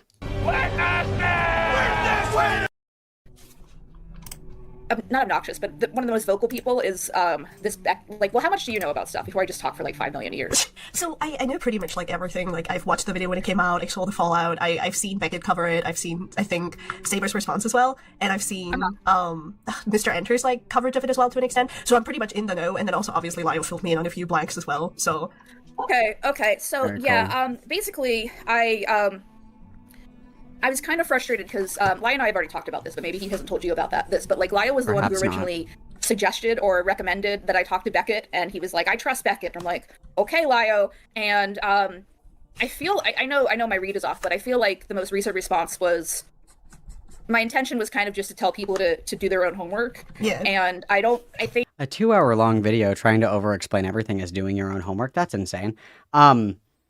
Also, like, this is really funny to me because is it not fair for somebody to have like an interpretation? Like, I could say, hey, I think that if you have this issue, you should go and talk to Beckett. There is somebody that I tangentially know who wanted like a hit piece made on someone, and I said, you should talk to Beckett because I don't make prepared content. Beckett does do like the prepared hit piece contents or whatever the fuck. You should talk to him.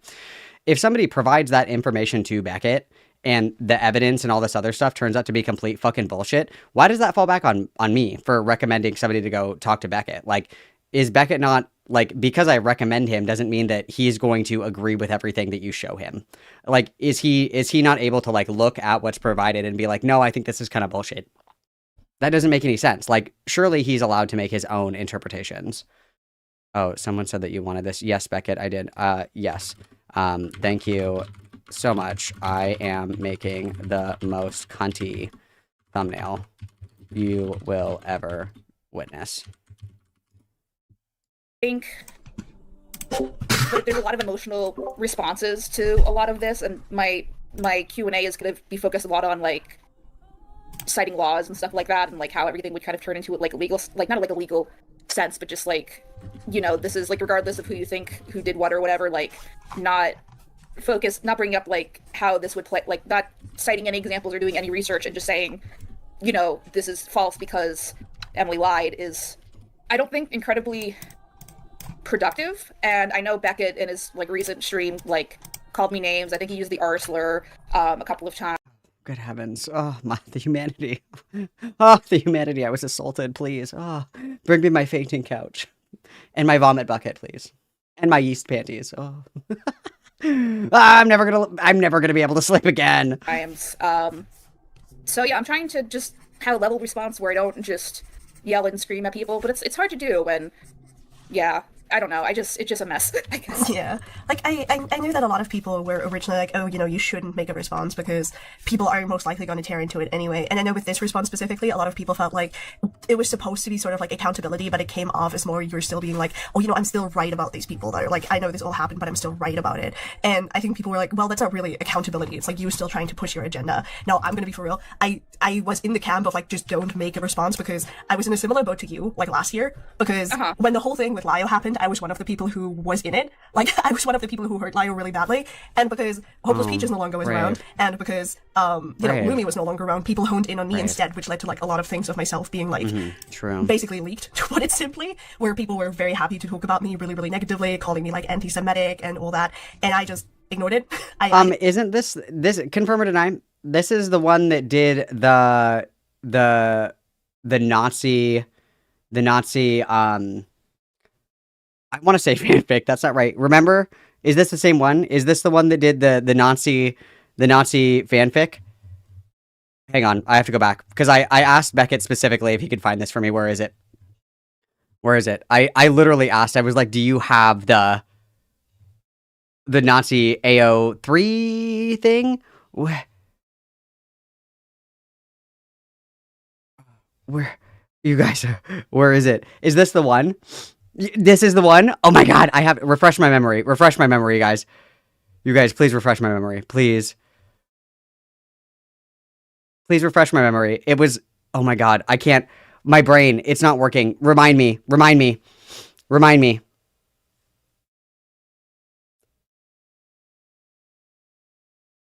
You guys, please remind me. This is so important. I'm looking right now. Oh.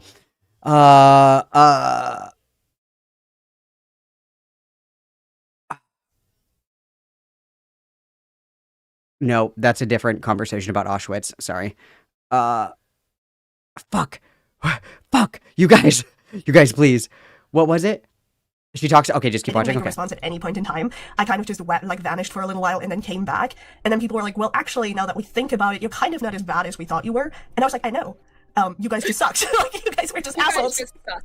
Yeah, like, I was basically like, you guys were just assholes because you wanted to be assholes because that was popular at the time to be, like, an asshole to me. Because, like, obviously it was. Because when these people perceive an opportunity to hate somebody, they'll take that opportunity because it's what entertains them. So it doesn't matter whether or not they're necessarily right or wrong, they just want to be hateful. And that's why I didn't engage, because I felt like regardless of how good my reply was going to be, and regardless of, like, how great of a reply I would make, they would not care. They would just be like, oh, well, you still suck because I say so. And it's like, okay. Yeah, I guess my reasoning is like, hey, I'm getting really frustrated with the DA game. Has anyone ever been able to find this? Has anybody been able to find the Nazi erotic writing or whatever the fuck? Anybody? Has anybody ever been able to find this? I've asked for it. I want to look at it, but I've never been able to find it. Child predation basically going unchecked because people are just mad about Saber or whatever stuff, and I'm just like Beckett, I think, admitted at the beginning of the second video, someone's transcribed it for me because I couldn't watch it, I'd be a mess, but like they were just like, I think he starts off with saying like, hey, I'm still not gonna look into the DA game stuff, and I'm just like, okay, like, I guess hate on me forever, sure, but like, you know, kids are kind of like, there's been groomers in there, there's been like people that have been arrested in there. Wow. And I don't know, like, so my whole frustration is kind of the lack of education going on here, and the lack of just like, Saber's innocent because I want him to be innocent because I don't want to, like, I don't know. I think it's a mix, like, honestly, of, I think Emily should have been more vocal, but I also think Saber might have misread what she wanted, as well. So, I don't know, like, I don't know. Hang on, let me play this. I'm gathering Malcolm things. has all the IQ of a baked potato, so no, I don't think so. I don't think so. I voluntariat for campaign 2020-2022. Are only really video before the Lily one was a murder we bit from 2022 that I worked on. Really bad work environment lol, she hasn't changed. Yeah, I mean, I obviously have heard the horror stories of what it was like working for KP, and I mean, you know, I don't know what to say. Truthfully, the whole thing is just a big fat fucking mess. I mean, that's all I'll say to that, I suppose. Oh God, sorry, I'm organizing all of these images because I'm envisioning the most beautiful thumbnails, you guys, and I just need to get all the images right now. And Beckett sent me the Fat Kim Possible PNG, so I needed to set that aside for later because I need the Fat Kim Possible for this thumbnail. Okay, thank you for your patience, and thank you, Emmy, for the $10 dues. Everybody witness, please. Everybody witness. And thank you, you know, for trusting us with your story. Thank you. This is a safe space. I guess that's kind of my angle right now. It's just like, okay, like, regardless of who you believe, like, these, like, here's some facts that, Here's the facts, girl. About, like, these kind of cases and, like, Lay it how down trauma for works us. and that kind of thing. Yeah. How travel works, Yeah. you say. Okay. I mean, I guess that's like the hard part. The hard part is like coming back from this in a way that, you know, people recognize you for being a human who will make mistakes. Like, I think I said this myself about you in the server, where it was like, hey, you know, obviously KP is new to this stuff. Obviously, this is like the first time this ever has been handled by her. Wait, So, you hang know, on a it's not damn likely minute. that What do she you mean botched this is it. the Like, we can first stop time pretending. it's ever been handled by her? She quite literally did the Lily Orchard hit piece, and that was like a raging success, was it not? That's still to this day like one of her most popular videos, isn't it? I think that that's a lie. I think that that's a big fat fucking lie. I love Kim Possible a lot. That's like still one of her biggest videos. Yeah, it's 213K. Like, come on. It's her biggest, most recent video. Because, like, if we come over here and look at this, all of her big hit videos were, you know, a decade ago, which is tragic. And then when we, you know, start to get into modern times, you know, since, you know, George Washington crossed the Delaware. Once we get to modern times, This is the only like successful video that she had, and unironically, like this was actually a pretty well received video, and it was actually pretty good. All things considered, I mean, obviously, I think that there are serious questions and concerns that need to be brought up in regard to how long it took KP to finally roll on Lily Orchard, especially when evidence was provided that she was doing fuck shit. But all things considered, that was like a really good video, and it was very well received. So she has done this before, and she knows exactly what she's doing. And if anything, she was more closely tied to Lily Orchard than this shit that happened 12 years ago, right? Like you would imagine that that would have been a harder video for her to make than the video that she made about Chris and DA Games and Saberspark. Like if anything, I would consider that to be a more emotionally taxing video because it's like you found out that your friend was a fucking pedophile. Like that's actually pretty heavy, right? Like she has successfully done this before. People are giving her way too much fucking grace. They're like, oh, she's just a girl. She's never done this kind of video before. She doesn't even know what she's doing. Yes, she does. She's done it before, and she actually did it quite successfully, if you remember correctly. Nice try, guys. Nice try. That other people wouldn't have botched it as well for like, you know, if they tried. So being overly cool about it is kind of unnecessary. But I also see a lot of the criticisms people are making was like, yeah, this probably could have been done a little differently. And then obviously the whole thing about like Courtney and you altering the victim statement to an extent came out, and that was obviously a huge issue. Because like a victim's testimony is like the greatest added like evidence that you have in order to go with things. So when people heard about it being altered and changed to be more damaging, it obviously like pulled away credibility from the accusations being made, because now it felt like framing more than it felt like coverage. And I think that's like a huge part that people have problems with, which a lot of people like in that regard like direct their energy more at Courtney than anything, because Courtney's the one who's like, oh, you know, I didn't have any part in this. I totally didn't have any influence, when she very clearly had. So I guess you're spared in that regard at least a little bit. You're spared in that regard. Hang on one second.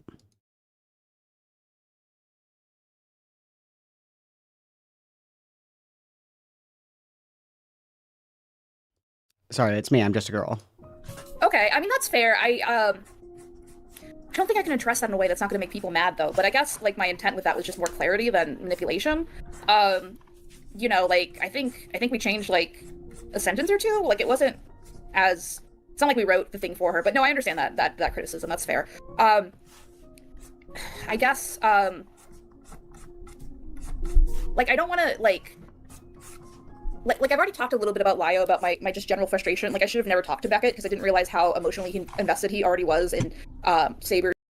You want to talk about emotionally invested? You took a video that was about your issues with DA Games, and you fucking slammed in the allegations against Saberspark because they conveniently came to fruition around the time that you were making your video. What are you talking about? He was already emotional about it. You were emotional about it. What do you mean? What the fuck are you talking about? What is she talking about? Oh my god, she's off the weed. She's off the weed, you guys. Malcolm has all the IQ of a baked potato, so no, I don't think so. Only reason said it the Lily video correctly is because editors vexed to live with the jokes. Apparently. Imagine if Seth ignored them. Well, and that's the thing too, is like if you are going to like, hang on, let me get a witness for this guy, sorry. Like, if you're gonna do this masterful hit piece, I would definitely be, well, okay, let me rewind this. I am not dumb, and I also have not rotted my brain with marijuana, and I also haven't, like, given myself a permanent brain infection from chronic UTIs and BV and yeast infections and shit like that, so I think that my thought process here is pretty clear. If I had a golden ticket, okay? If I had the magnum opus, let's say that I have the secret hidden nuke to take someone down. Let's just pretend that this happened, okay? I have it. I have access to it. And I'm going to make a prepared content video. I would trust myself to like write the script and, you know, work on it, record it, all that other shit. But because I don't do prepared content, I would probably seek counsel from people who do make prepared content. I would probably seek counsel. I don't think that I would just like fucking wing it and be like, let's go, girls. Like, I don't really make prepared content. I haven't in years. So I would probably seek counsel in that aspect. And knowing that she has said on record many times that she doesn't do this kind of content, even though she has before, but that's not important. If this is a type of content that you don't do, why would you not appeal to people that do this kind of content in order to help you structure it in the best way possible? And then reflect on, hey, this last video that I made was really successful. I wonder why it was really successful. Oh, it's because a lot of people were giving me good feedback. I showed it to a lot of people. They told me how to phrase it. which would include what things were probably inappropriate in tone, blah, blah, blah, blah, blah, right? Like, why would you not do that? Especially if you, quote unquote, don't make these kind of videos. It doesn't make any sense. I don't understand it. Malcolm has all the IQ of a baked potato, so no, I don't think so. Capital King of emotional instability is ironic. Very true. And I mean, she did ask Lio for help with this, and Lio said this is a mistake. And I think that says a lot. I think that says a lot. When you ask for advice from the internet's most famous example of a failed predator hunter, I think that you should take their advice. It's like if the person that is a colossal fuck up, that is known as a colossal fuck up, says, hey, don't do this, you're going to fuck it up, I would trust the colossal fuck up. That's kind of like his area of expertise, is like fucking up hit pieces, right? So, double witness, guys, thank you. There's innocence or lack of thereof or whatever, to the point where he's just like, I'm like, psychologically, this might be happening. He's like, I don't care about psychology. I'm just like, this whole thing is... I don't care about psychology, what? Guys. I don't give a fuck. There was also a situation where he got on a call with Emily and he tried to convince her that her childhood trauma wasn't valid because she didn't advocate for herself as a child. Bullshit. Somebody link this to me. What is she talking about? Does anybody know what she's talking about? Beckett tried to convince Emily that her childhood trauma, what? I guess wasn't valid because wasn't she valid. didn't advocate for herself as a child. Bullshit. I don't believe this. Somebody clip this. Somebody clip this. Somebody confirm or deny. This is bullshit. This there's no fucking shot. There's no shot. So I got a statement from Emily about that, and again, like, not trying to paint Beckett in any light, but I'm just kind of really frustrated that I gave someone my time for the sake of, like, clarifying things, but I thought he'd focus a little bit more on the DA game stuff, because that's a pretty, like, there's tons of documentation for that that's pretty cut and dry, and he kind of more grilled me and essentially embarrassed me because he wanted to hurt my credibility regarding Saber. And so I talked to Lio and I was like, hey, like, I really regret, and talking to Beckett, he's pretty... Like, the thing that really frustrated me, now that I've had some time to sit with it, is he, really think about even it. before the text logs of the Skype chats or whatever came out, he was convinced it was a false rape allegation without any real evidence one way or the other. It was because Saber talked to him and Emily had some back. It's because Saber was able to provide evidence. That is something that's really important if you're going to accuse somebody of something. And the evidence that Saber was able to provide contradicts every narrative that Emily tried to frame.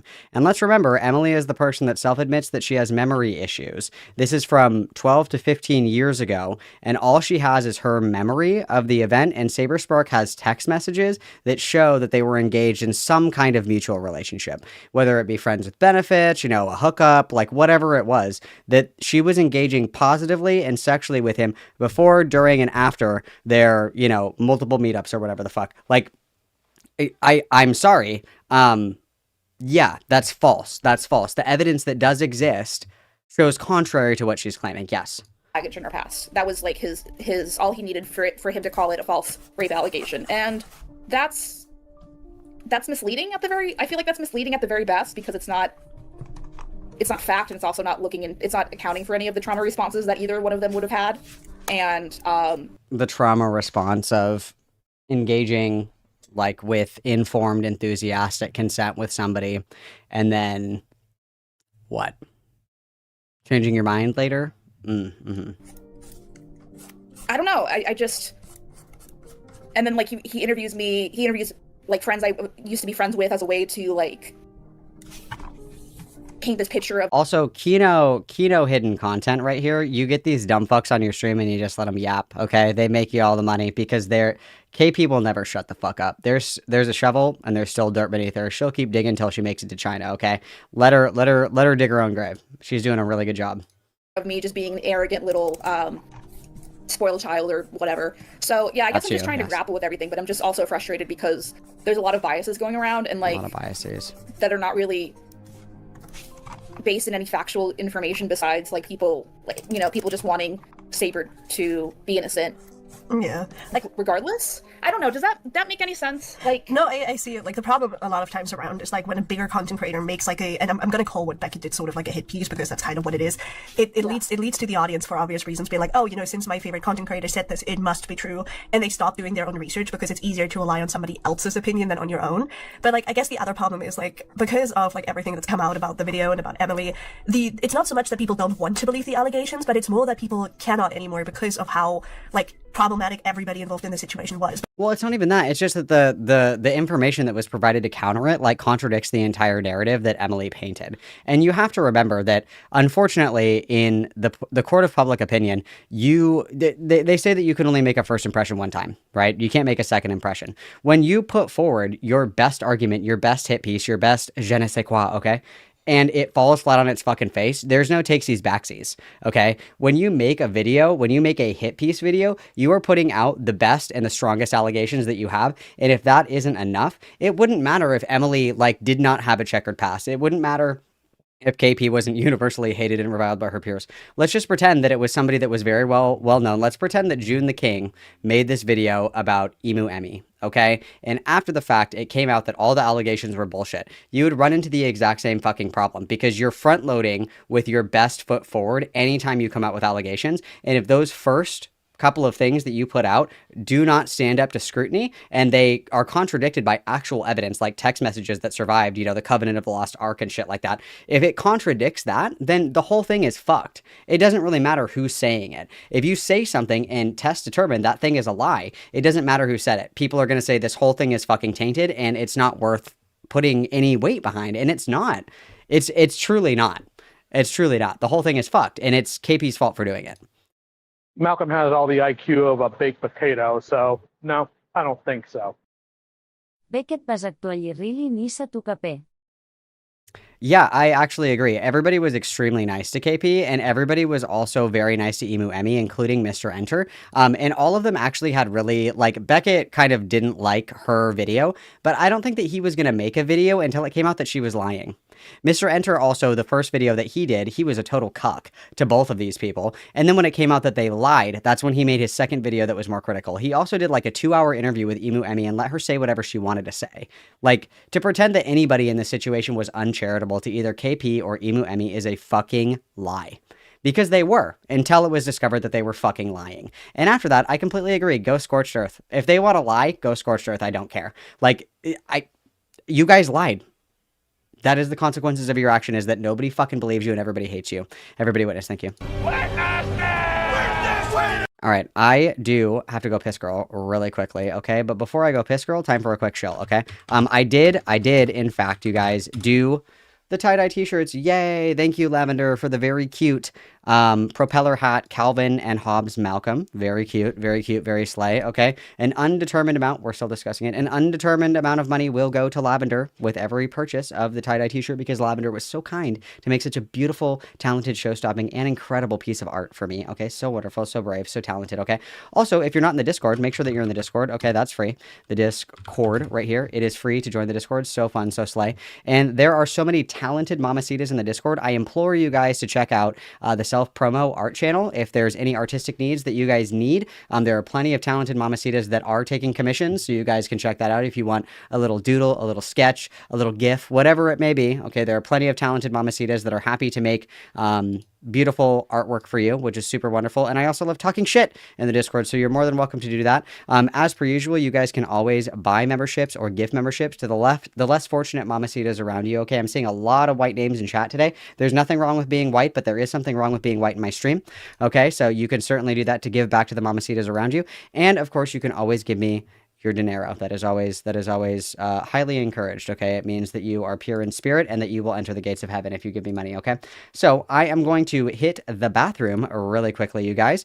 I will be right back. Everybody behave. I'm going to put on your Subway Surfers for you. Get a beverage, you know, wash your pussy, stretch your legs, do whatever you guys got to do. I'll be back in like 5, okay? Everybody go wash your pussies. I'll be right back.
All right, I have returned.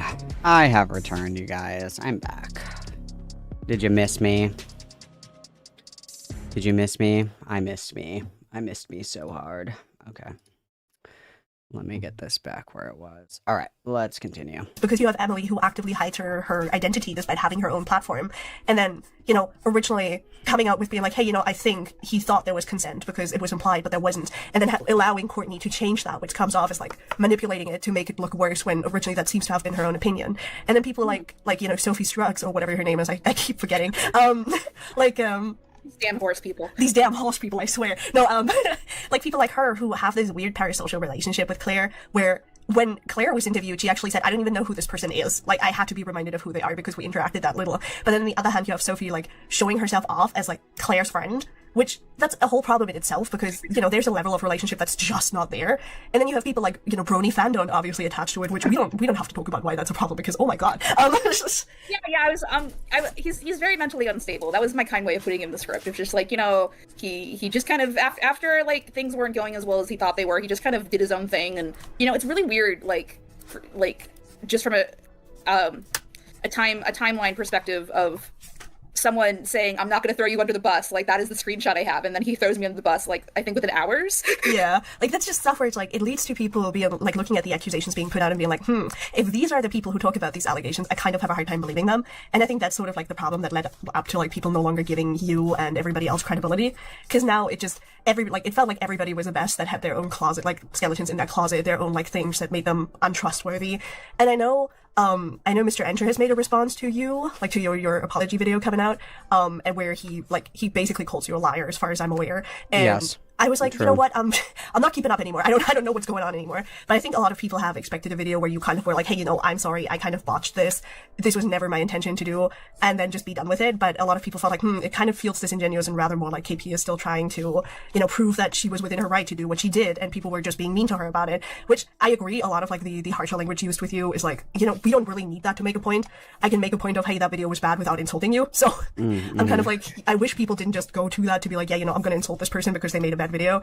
But it ultimately all comes down to people want accountability in the form of like a sincere apology, essentially. An apology that's just like, I'm sorry, I messed up. Here's how I messed up. I'm not going to do it again. And, I'm sorry.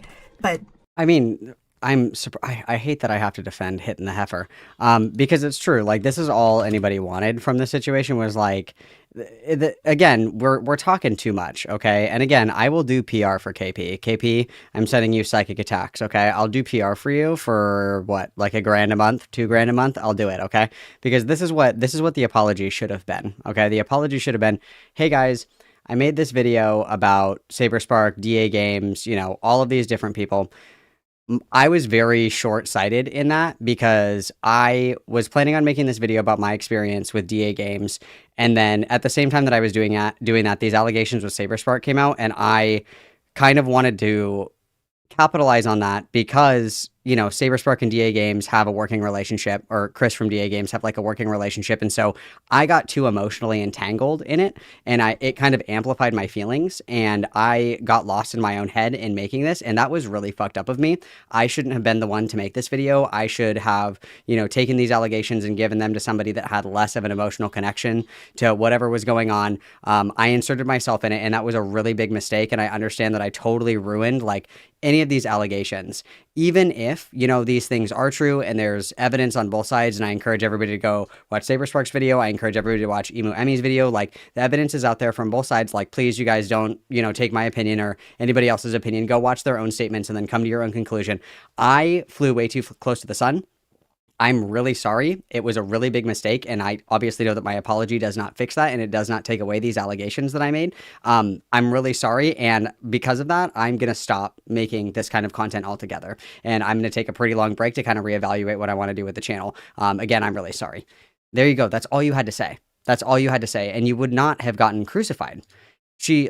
Again, I will do PR marketing for KP and anybody else who wants it, you guys. My rates are very affordable. They're very high for KP because she's a trust fund baby. I know that she can afford it. But if you guys ever need a public apology written, I got you. Okay, my rates are very reasonable. They're very affordable. You can DM me on Twitter or on Discord. Okay, I got you. I will do PR management for you guys because I literally could have fixed all of this for her. If she would have messaged me, she didn't message me. She messaged Beckett. Okay, I could have fixed all of it, but she didn't. You know, I wouldn't know how to structure an apology video for the life of me because I never had to make one. Most of the apologies I deliver to people personally. So I suppose it'd be kind of hard to make a video now because you already have your first response out, and this is like, you know, people will always refer back to that response. So your second one actually has to be a proper banger for people to even remotely take it seriously. Yeah, and it's not even supposed to be. It's just supposed to, like I mentioned it in the beginning. It's just a Q&A. So like it's just more. I mean, I can show you what I have. No, I get what you're saying. It's just that I think what people were really looking for were like an apology for a spouse. Yes, I can do that as well. Like, do you think there was an expectation that I was going to discredit Emily? Like, is that what people were really looking for? Do you think? I mean, in parts, possibly. I think people were like looking for you to be like, well, these allegations purported to me were based on a victim's testimony, and I was trying to, you know, get that out to people. But while doing so, I may have taken things, you know, a step too far, or I've presented things as a fact when they were in fact not. So I think a lot of people are mostly looking to see you admitting to whether or not your like understanding of the fact that these allegations should have been presented by Emily herself, and now that they've been presented through like, I'm going to use another person's platform and I'm going to, you know, I'm going to hide who I am. It all feels very sketchy. So I think it's not necessarily like discrediting, but rather looking at like, you know, this is not a hard yes or no thing, because that's how most people see it. Most people are like, this is not a yes it happened or a no it didn't happen situation, but rather a he said she said situation where you have to come to your own conclusions. And a lot of people I think looked at your video and weren't too happy that everything was presented as if it was proven fact, when it kind of wasn't.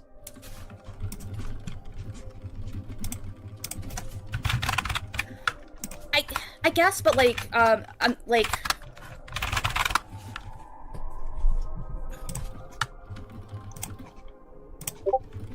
I'm trying to think. Like, I mean, I haven't seen the main video in a bit. Like, so maybe correct me if you've seen it before. But like, did I not use like the word allegations enough, or like, how specifically do you think I misled people? Like, does she really have to have her hand held through this the entire time? She has consumed every like morsel of negative content about her and towards her, and she still can't understand what she did wrong. That's actually crazy. That's actually crazy. She genuinely does not know what the issue is. That's insane. She's unwell. The conclusion. I mean, I guess it came mostly down to like the whole presentation. I think you used, like you said, allegations, but like with the tone and everything, especially with the Courtney bit and everything, where you were like trying to disprove, well, not you, but Courtney was trying to disprove the whole implied consent bit. It felt like even if Emily was giving him the grace of like, there might have been a misunderstanding on whether or not I was okay with it, you shut it down immediately in favor of making the allegation more severe by saying that implied consent doesn't exist. Like, this would be one example I could think of, because like if the victim, it's like themselves, the victim herself, wants to give Saber that kind of credibility and be like, hey, you know, maybe, just maybe there was a misunderstanding, I think people would have looked kinder upon the situation if it was framed like that, because the way it was originally shown to the world was, this was rape. And then it was changed very briefly into, actually, it might have been a misunderstanding, and then it switched back to, oh, it's rape. And these are all allegations, and obviously an allegation of rape can be really, really awful for people's like, careers and stuff. Obviously. So I guess a lot of people felt like at that point, you were trying, like as a whole, like your whole group, like Courtney, you, and even Emily to an extent, were trying to present these allegations as fact, like as if they were objectively true, even though allegations were said, because you were trying to disprove the little grace that he could have gotten out of this. And then there's obviously a lot of people who look at you and Saberspark's interactions where people feel like, oh, you're just mad at Saberspark over something and that's why you picked this up, which is not the motivation you should have when doing this, which like I can't prove or disprove that, and I don't want to. Like, I don't think that is not my thing to do, but that... Yeah, dude, she's not smoking weed. She's actually smoking spice. Very true. It's just, it's very...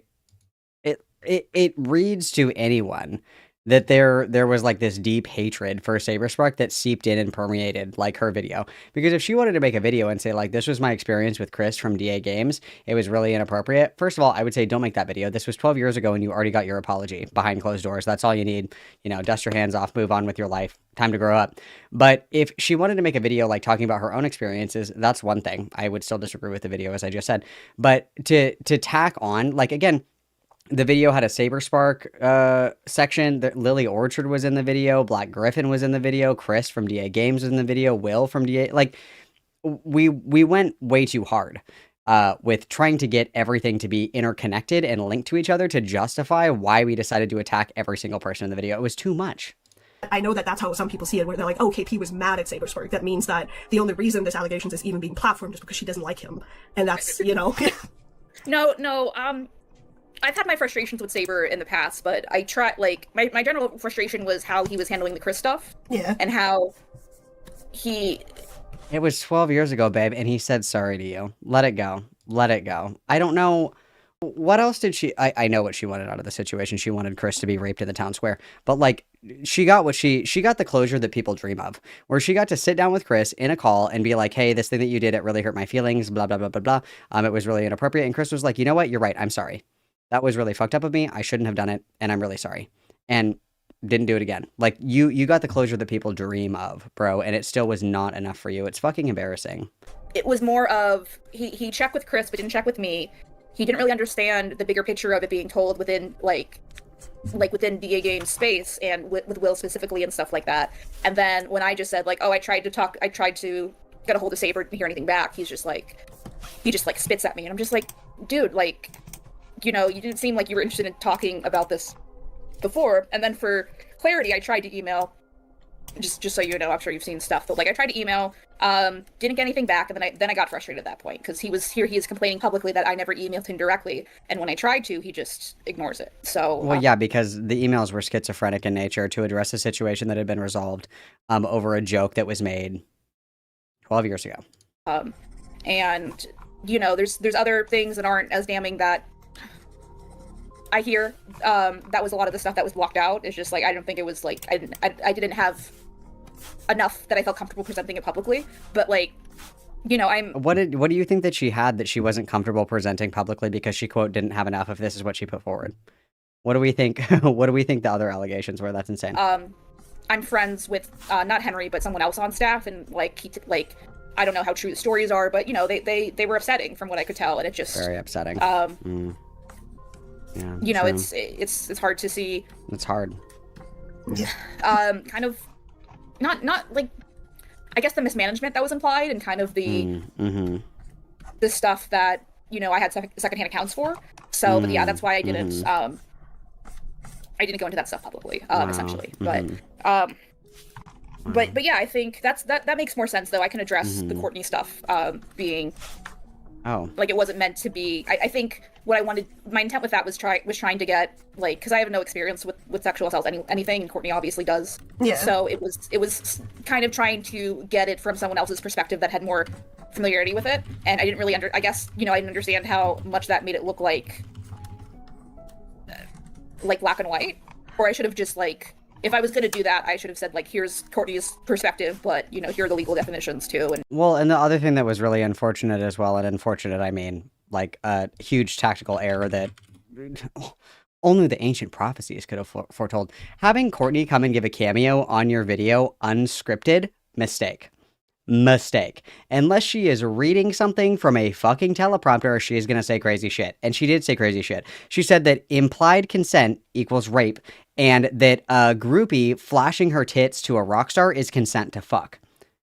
And then we still edited the video and included that for some reason. If you wanted Courtney's opinion, you should have given her a writing prompt, let her respond to the writing prompt, and then she would read her answers verbatim back to you. Like, she just is so stupid. Like, again, Courtney has her own shit going on, okay? Whatever, Queen, I wish you wellness on your journey to healing or whatever the fuck, okay? Courtney is a loose cannon. Courtney just fucking says crazy shit, okay? She just be saying shit. You cannot tether your credibility to Courtney because she just be saying shit, okay? She just be saying shit. The get genocided, get eradicated, get fucked. you're going to be a VIP at Auschwitz. I think that we should have known pretty early on that we probably shouldn't allow her to go off script. Get fucked, get eradicated, get genocided. I don't care. Courtney Pete the Wise speaks. Make up your own mind kind of thing. Yeah. Yeah, so that's kind of what I'm leading with this video, is just kind of or my goal, which I can let you look over stuff, but like re-solidifying that this is like when I said go watch Emily's video, it was more about trying to get people to do their own research, and here are some things that are problematic that when discussing these stories anyway. And, you know, at the end of the day, like, believe who you want, but, you know, you can't just say, oh, that was totally the framing of the video. Believe who you want. That would, yes, true. Psychology doesn't matter when talking about this stuff, or like Beckett, you know, saying things are fact when they're not objectively fact, you know, which is kind of. What are you talking about? What do you mean? They're literal text messages from the time of the crime. What do you want? Do you want like a video recording of the rape? Like, what do you want? Misleading. Like, I don't know if Lio told you, but like Beckett confronted me, and like I was convinced at the time that like he was telling the truth, and he made me cry because I was just like, oh man, if I thought Emily, he was convinced that Emily. Believe whoever you want, but if you don't believe me, well then you love rape. That's all there is to it, guys. Write that one down. If you disagree with me, you love rape. You have to wear a shirt around town that says I heart rape. That's what you have to do if you disagree with me. If at any point you have ever disagreed with any of my takes, the I Heart Rape shirt is coming directly to your doorstep, and you are going to wear it. You're going to. Okay? Write that down. Emily did this out of volition. Yeah. Yeah, and that I was just like a stupid idiot for even trying to believe her. And then when I got some space, like this is what I'm going to articulate in the video, but like once I got some space from it, I'm just like, wait a minute, like this isn't factually correct. This is just like someone. Like, and I don't know anything about Becca, but maybe he got like a big sense of responsibility since he was getting interviews with these people. But I don't know. He's hard to read. Like I don't want to overstep as like someone. To be fair, Beckett is very hard to read because he do be a fence sitter. He do be a fence sitter. He kind of just does. He doesn't really give a strong opinion on much of anything, so I understand that he's hard to read, but that doesn't make his interpretation of what you presented to him wrong, right? Like, and just because someone is hard to read doesn't automatically mean that you were, like, tricked into doing this. Like, she's like, oh my god, he tricked me into a false sense of security. He gaslit me into sharing information that I wasn't ready to share. She wants to be a victim so bad, but the only thing that she's ever been victimized by is fucking fluconazole. That's it. That's the only thing she's ever been a victim of is polyester panties. That's the only thing she's ever been victimized by. One actively insulting me and, you know, calling me slurs and stuff like that. I'm trying to give grace, but at the same time, he seems really emotionally invested in the fact that Saber. True, he is disabled. He's British. True. Is innocent, and I think that also can be problematic if you're speaking about these kind of things as an authority. Yeah. Does that make sense? Yeah, like so. I get that. Like Beckett is, he's certainly a guy. Like I got, yeah, like I got to know him under like different pretenses than you because like I didn't know he existed until he started talking about me, and that obviously left like a really negative impression of me because I was like, oh my god, like you're a fucking asshole. What's wrong with you? And then after a while, I realized that okay, he's doing this because this is what he's basically just laughing at somebody being dumb on the internet. Fair enough. I was being dumb on the internet, so he wasn't that wrong in that instant. Was it like super cool? No, but at least he was somewhat responsible. Like, well, then don't write like fucking Holocaust sexy fanfic, you fucking deranged freak. I'm pretty sure that you could like go to prison for life in Germany for doing that. Responsible about it in my case because he like when people in his chat started wilding out and making accusations that weren't true, he did shut them down. And he was like, hey, like this is not what I said. You guys need to stop. So I've known him as somebody talk about the Nazi fanfic. Trying to be the first he can be before he speaks. Bro. But I wouldn't put it like past him to have personal biases because let's be honest, everybody has personal bias. I'm so serious. Does anybody have access to the? Remind me where does she talk about the Nazi fanfic in here? Where does it come up? Where does it come up? You guys said that it's in here. Where is the Nazi fanfic? Anyone? Where is the Nazi fanfic? biases all the time. So like, Right. it wouldn't surprise me if he had like grown a bias over you and now he's just like seeing you in a really negative light. But at the same time, I'm also like always one to foster like, hey, you know, you can always talk to one another, even if it's like non-public, right? Like even if it's just between you two, to figure out what happened there and why he said the things he did, because I couldn't tell you. Like that's like the biggest problem. It's like I can't really give you his intentions because I don't know him that well and I don't know why he said what he said. So the only way that you would probably know why he said what he said is when if you were speaking to him. And I understand that you might not want that because of the things he said, but I also like think like it would give you some sort of closure and might right some things that he thinks about you, because he had a very I have to wait till the end to get to the Nazi fanfic. Ugh, you guys, it's so pertinent to the story. It's so pertinent to the story.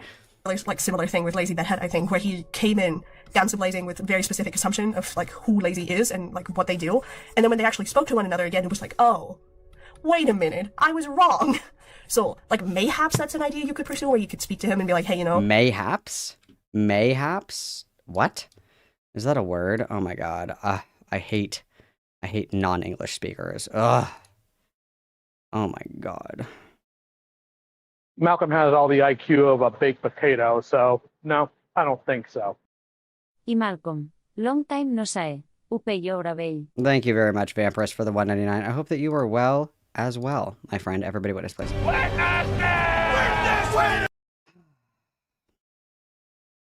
you said some really fucked up shit about me and you made assumptions that aren't true. Here's what actually happened. But like that's obviously up to you, so. Right. Well, I guess I don't want to like, because my thing is just like, okay, like my guy, you know, it was to the point where if I didn't explain myself very well and I just like it said something that could be interpreted as like a dismissal, for instance. Yeah. That was read in bad light. So like I feel like, you know, maybe I'm open to that, but like regardless, I'm also really frustrated with the fact that he's presenting this stuff as fact when it's not. And I'm like, well, what about trauma psychology? He's like, I don't care about that. And I'm just like, then why are you covering this if you don't care about, or like you don't care about the kids getting hurt? What? Why do you not care about the trauma psychology? Shut the fuck up. What is the trauma psychology here that we're like, there is a public allegation. If you want to do like the woke, like I need trauma informed care for, you know, the person who's levying false rape allegations, like don't do it on YouTube. Don't do it on YouTube. I don't know what to say. Like, hello? You guys are doing public accountability calls. Obviously, everybody who touches the public accountability call or whatever the fuck is not going to have trauma-informed care. That's like the point of creating content. Also, I realized that I didn't put this back. Sorry, guys. Like, sorry. Why are you here? So I guess I'm just kind of confused in that way. Like, I don't want to I don't want to embarrass him too much. I don't want to be a bitch back to him. But like, I am really frustrated at this point, and I am frustrated because basically, like, it's dangerous. Like that kind of mentality is dangerous. Like, regardless of who you believe, like he's not looking up. It doesn't seem like he's doing any research as far as like what legal definitions are. Like he was like a good example too was the Chris stuff. Okay, KP, who said that it was a crime that Chris made a joke about Jork in it. Okay, KP. He was like that. Like he was adamant that was just a joke. And then when I started doing like research about it, I'm just like, no, this is considered a crime. Like even if Chris lied about it. Yeah. So that makes me think it's considered a crime even if he lied about it. If I say, hey, I shot somebody yesterday, and then it turns out that I didn't actually shoot somebody, that's a crime and I can go to jail? What the fuck are you talking about? She's smoking K2. She's smoking K2. Oh, dude, her brain is fucked. She's either got K2 or spice, dude. It's over. That he was convinced by Saber or someone else who was just saying it was just a joke and kind of basing his read on the situation on that without doing his own homework before forming. Does that make sense? Yeah, no, I definitely see that, but that's why I'm like, you know, I'm a little like, okay, maybe a conversation between you guys would be necessary, because at least that way you can just voice your frustration to him and be like, hey, you know, what you did here sucked ass and here's why, and then he can explain his reasoning. Because I think like the guesswork is often what leads to problem, but like between people, where it's like you make assumptions on one another, and then because of those assumptions you say things that, you know, might incite shit basically, and then in the like if you were to talk to each other suddenly it's like, oh, this all makes sense now. Like, yeah, that's why I'm like, you know, maybe before, you know, anything goes live or you address him publicly, it's a good idea to seek that personal conversation and just go, hey, you know, this was kind of a little messy. Why did you do that? Like, you know, here's my intention, here's your intentions, here's where you went wrong, here's where I went wrong. And then he, on part, will probably also address that and actually issue corrections where necessary. Because, like, he's not one to keep up shit where he's lying, basically. So if it was pointed out to him that he's gotten stuff wrong, I'm pretty sure he will happily, like, make a correction. Yeah, no, like if this was a normal person, I see what you mean, but like as someone who kind of went in with the best intentions, didn't really want to talk to him, but Lio vouched for his character, and I'm like, okay, I could explain the video bad, and I can redirect people to like the actual. Lio, it's always Lio's fault, isn't it? It's always Lio's fault.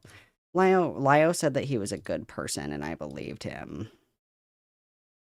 Okay, sounds like a fucking you problem, bro. I don't know what to say. Like, just because you handed these allegations off to Beckett doesn't mean that he has to agree with your interpretation of it. Like, what are we talking about right now? I don't understand this at all. Like, Lio vouched for him. Okay, and? Like, I don't understand. I don't understand this thought process at all. It's like purely deranged. It doesn't make any fucking sense to me. I don't like it. I don't like it. I'm uncomfortable with the energy that we've created in the studio, and it makes me unhappy. It makes me very unhappy, and I don't like it. It's making me upset. I don't like it. I don't like it, you guys. I'm sorry that he disagreed with you. I guess Lio Convoy wanted you to be killed. I don't know what to say. I don't know what to say. It's true. It's true. Beckett wanted you dead, and so did Lio Convoy. Everybody's out to get you, KP. Everybody's either out to ruin your life or fuck you, or both. I don't know. Everybody wants to fuck you and then ruin your life. Malcolm has all the IQ of a baked potato, so no, I don't think so. I'm genuinely crashing wood right now. Everybody is covering RBS, screaming at what's edit wrong, and 13 brain is still filing. It's insane that she still cannot comprehend like what the issue is here. Thank you for the 5, everybody. Witness, please. And yes, BV and chronic yeast infections can cause brain damage if they're left untreated. Very true. For the DA game stuff, and I can like do X, Y, and Z, but like once I sat down and saw the coverage and just saw or the original coverage and just his interpretations, it just doesn't seem like there's a lot of common ground unless he's willing to admit that he also presented some stuff factually when it wasn't that, and I don't know if he has that kind of humility, I guess, based on how he's acting now. And like then he got in a fight with Courtney on Twitter, and then did like a 4-hour live stream about Courtney, which you mentioned before. So like, not that I really care about Courtney versus Beckett, but it just doesn't read as someone who's incredibly stable when they're getting to when they're engaging with that kind of stuff. Like when they have a dream that you could like do anything. Live stream rant about it, Yeah, I mean, to be fair, I think the whole live stream thing came from the fact that Courtney called him a rapist and a rape defender. So yeah, true. I'm gonna be for real. If somebody said that to me, yeah, I would probably also stream about them, because like, what the fuck is wrong with you, essentially, at that point. So yeah. I know that's probably the like cause of why exactly he went to stream, because he's been, and as many people have been, they were incredibly quiet about Courtney up until now, because a lot of people see Courtney as like this poor victim who can't be criticized because the only reason she's lashing out is because she had such terrible experiences. Which, sure, on one hand, you can give her grace for that and be like, I understand that, you probably aren't in the best mental space, so you'll lash out at people. But on the other hand, like, going on your public platform and calling somebody disagreeing with you a rapist, or going as far as to wish death on them or tell them to kill themselves, which is what she did to Mr. Enter. Yeah. I mean, she did say basically that if you disagree with me, you should be raped to death. That she did. That did happen. That did happen. She also, what was the other thing that she said, guys? She said that Mr. Enter said that he would rather be raped than be falsely accused of rape, which, again, only a man. But nonetheless, her response to that was to say, what did she say to that? She said, what did she say? She said, oh, well, I hope that his wish comes true. 13 Reasons Why style. Oh, that's insane.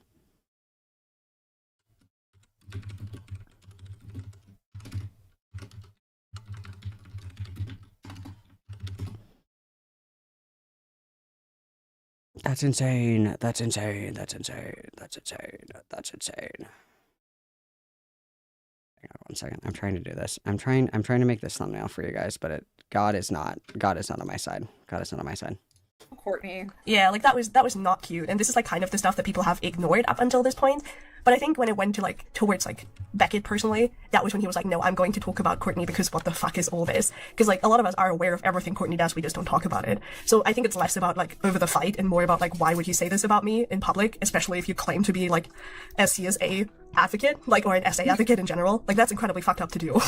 Yeah, true. No, I agree. I think Courtney doesn't really think about how she words things, and then when people, she just doesn't really think. Yeah. I don't remember this one specifically, but like with the CSA victim and the stuff in the comments, she was more mad that the girl was positioning herself as like, or she felt like the girl was positioning herself as like the only expert in trauma. Everybody knows that the patron saint of the raped is Courtney, and anybody who has a take on sexual assault or consent is wrong because Courtney is your expert. Isn't that so Erudite would so eloquently say?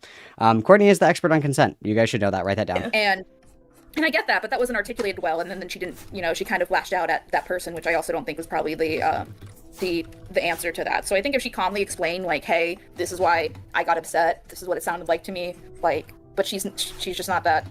Not that I'm making excuses for her, that's just kind of her personality. Yeah, So. she has a habit of, like, not being able to say the word sorry. That's just kind of ingrained in her. And, like, Yeah. I do think that Beckett definitely would give you a chance when you spoke to him, because ultimately he's also interested in getting the truth out. So if he learns that he did something wrong, then he would absolutely be willing to correct that publicly too and stand on business and be like, hey, I fucked this up, my apologies.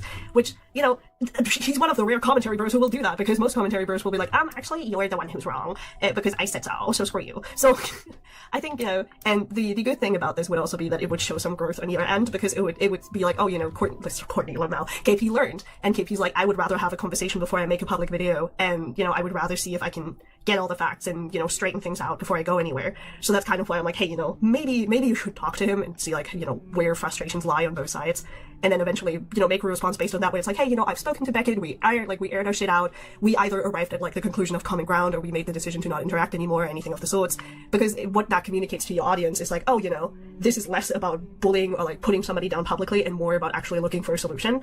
So that's kind of what I think people are also looking for, where it's like, I know a big criticism of your Saberspark, like, your response when you made it, was that you were still pushing stuff about Saberspark and stuff that Saberspark did wrong, and then you went onto people mistreating you, and that felt like you were pushing the blame away from you. Like, you were being like, oh, I'm still right, and all these people are wrong, and all these people suck, and you shouldn't be mean to me, which I'm sure is not what you wanted it to come off as like, but that's how people read it, because, people spoke about it. So, Why can't people stop being mean to me? No, Girl, people are mean to you for a good fucking reason, okay? People are mean to you because you fucking suck! Okay? It's not like a surprise, alright? It's not a surprise. It's actually really fucking simple. Everybody is mean to you because you are dumb and you have not taken accountability for falsely accusing someone of rape on total bullshit. And you refuse to take accountability for oh, well, Courtney said this. Oh, well, Courtney said that. Who gives a fuck about Courtney? Who gives a fuck about Courtney? Who gives a fuck about Courtney? Who cares? Who cares? Who cares? Honestly, who gives a fuck? Like, this is entirely, like, a you problem, bro. This is entirely a you problem, bro. This is entirely a you problem. It's just, it's nauseating to listen to. It's nauseating to listen to, you guys. I'm having such a hard time. She's like a deranged, like, brain damaged, like, I think that you're right. I think that she did get, like, a TBI or, like, a brain infection from, like, the fucking chronic yeast infections or something, dude. It's crazy. It's crazy. She genuinely cannot understand what the fuck everybody's fucking pissed about. I don't get it. I don't get it at all. I don't get it at all. I don't get it at all. It makes me very upset. It makes me very upset, you guys. I'm so triggered. I'm so triggered. I'm so triggered. Oh, fuck, hang on. I'm so triggered. I'm working on this thumbnail. You guys are going to love it.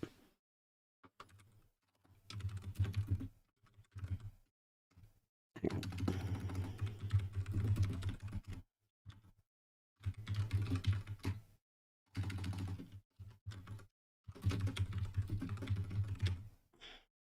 You guys are going to love this. Hang on, I'm almost done with it. You guys are going to love it. Give me 1 second.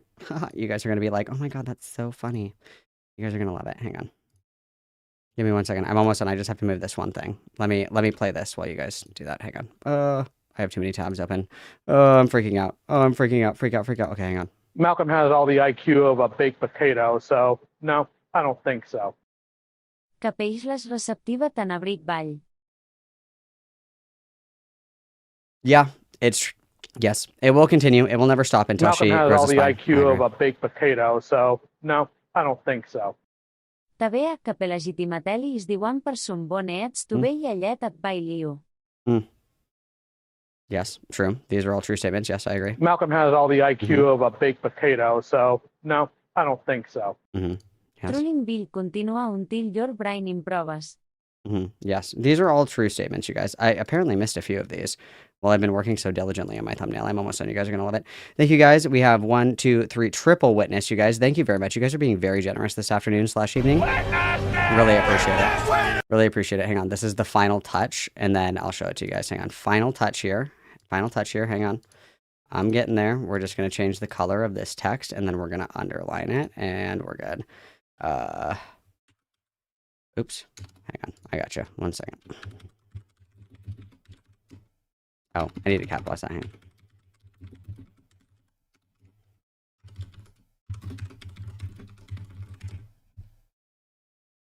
There we go. Perfect. Okay, hang on. Let me change the size of this, and then guess what, guys? You're gonna go apeshit. You guys are gonna go cuckoo bananas for this because it's so funny. It's so funny. Okay, are you guys ready? Is everybody ready? Ta-da! What do you guys think? Wanted for the murder of ILoveKP Possible a lot. Beckett of Crabs, alias Becky Possible. Suspect is autistic and British. I think that's beautiful. What do you guys think? I think that's great. I love it. I'm not accepting constructive criticism at this time because I'm happy with it. And I don't care if you don't like it because it's for me. It's not for you. I mean, no, I get what you're saying, but I just don't know, based on how he's acted before and based on how he's kind of he's where he's putting his priorities. Yeah. That's my concern. And like, kind of when I sent him that DM, it was more just like, hey, you know, everything I ever said to you was kind of distorted in a negative view, like, and I'm kind of disappointed that there was also lack of research done here. There's no research. There wasn't enough research. And like, you know, if I think I even said, like, if you have any more questions, you can go to Lio. Like, it wasn't like I was just cutting him off regardless, but he read that as like, I think he read that as like unhinged or something like that, and I'm just like, okay, that I can't, like, where do I go from that? You know, like, I just don't want to walk. What do I do with that? I don't know what to do. Like, I just don't know what to do. I think if it was after the first video, and after he was like, hey, you know, like, he was willing to talk about the DA game stuff, and he was willing to kind of, he was more careful about how he's reporting this, with the language he's using. Yeah, true. I'd be more open to it, but like, after, true. Yeah. I'd be open after to how it, maybe. he's read everything I've ever told him, you know, I'm just, I don't want to, like, you know, it's the same thing why, like, I'm saying I don't really want to engage with Enter, is like, Enter came out and started calling me a liar and started, like, patronizing me, and I'm just Well, like, you did lie, yes, you did lie. If anything, like a lie by omission, I suppose, by not including that Chris was joking. That's a lie, yeah. like, man, I don't even know you. Like, these are all just assumptions based on however you're getting the information. And, like, something I was really frustrated with is, like, in my first statement where I said, like, I've never done anything like this before, he was like, oh, she's lying because the Lily Orchard video. And I'm just like, no, I mean, as far as breaking a story like this, because the majority of the Lily stuff is already covered in other places. Yes. So he didn't, Okay. he didn't ask, Yeah, he just sure. assumed I was lying, and now I have to be like, oh, well, KP lied about this, and this. I'm just like, well, who told you, like, I lied about that? Like, he didn't seem to ask for any clarification, he just kind of No said KP lied. clarification at all. So it's just None. like, I don't want to give my time for someone that's just going to mine me for content, too, at this point, if that makes sense. It's I terrible. mean, that's fair. Like, for me, it's mostly, I'm looking at it from, like, a perspective of, like, how things are going to come off to the audience, basically. Because if you, like, I think the problem is that if you were to make that, like, Q&A, it would be important to leave, like, interpersonal stuff out of it and, like, only address really factual stuff.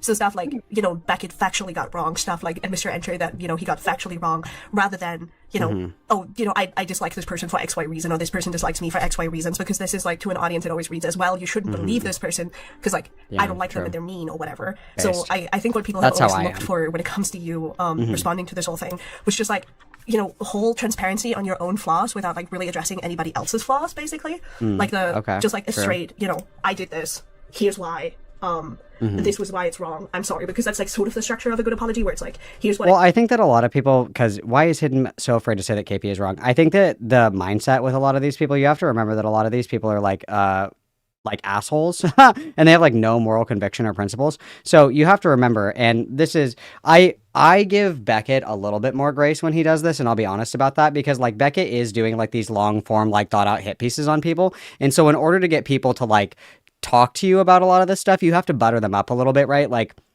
you're going to go on pretty neutral, pretty flat, right? Like the same way that if you're like, this is a very loose comparison, but if you're doing like an interview of like a serial killer or something, you're not going to come in and be like, you sick fuck, you killed all these fucking people, you disgusting fucking whore, because then they're never going to talk to you, right? You kind of have to be like neutral and be like, okay, well, like, tell me about like your childhood. Like, why do you think that you did these things? Like, does it seem fair to you that you're like in prison for doing these things, right? Like you're kind of like building rapport and like bantering because you want them to give you information. I give Beckett grace for that because he is making like these long form content hit pieces where he needs to like kind of have positive rapport with people for them to like want to talk to him. Obviously, if you hate somebody, you're not going to give people information, right? If I asked like Lio Convoy a question, he's not going to talk to me. But if me and Lio were like on like good footing and I asked him a question, he might answer me honestly. And that'd be information that I could use. But when it comes to Hidden, all these people are like really backstabby and two-faced, and it's not done for like I guess you could say like a quote unquote expose or whatever.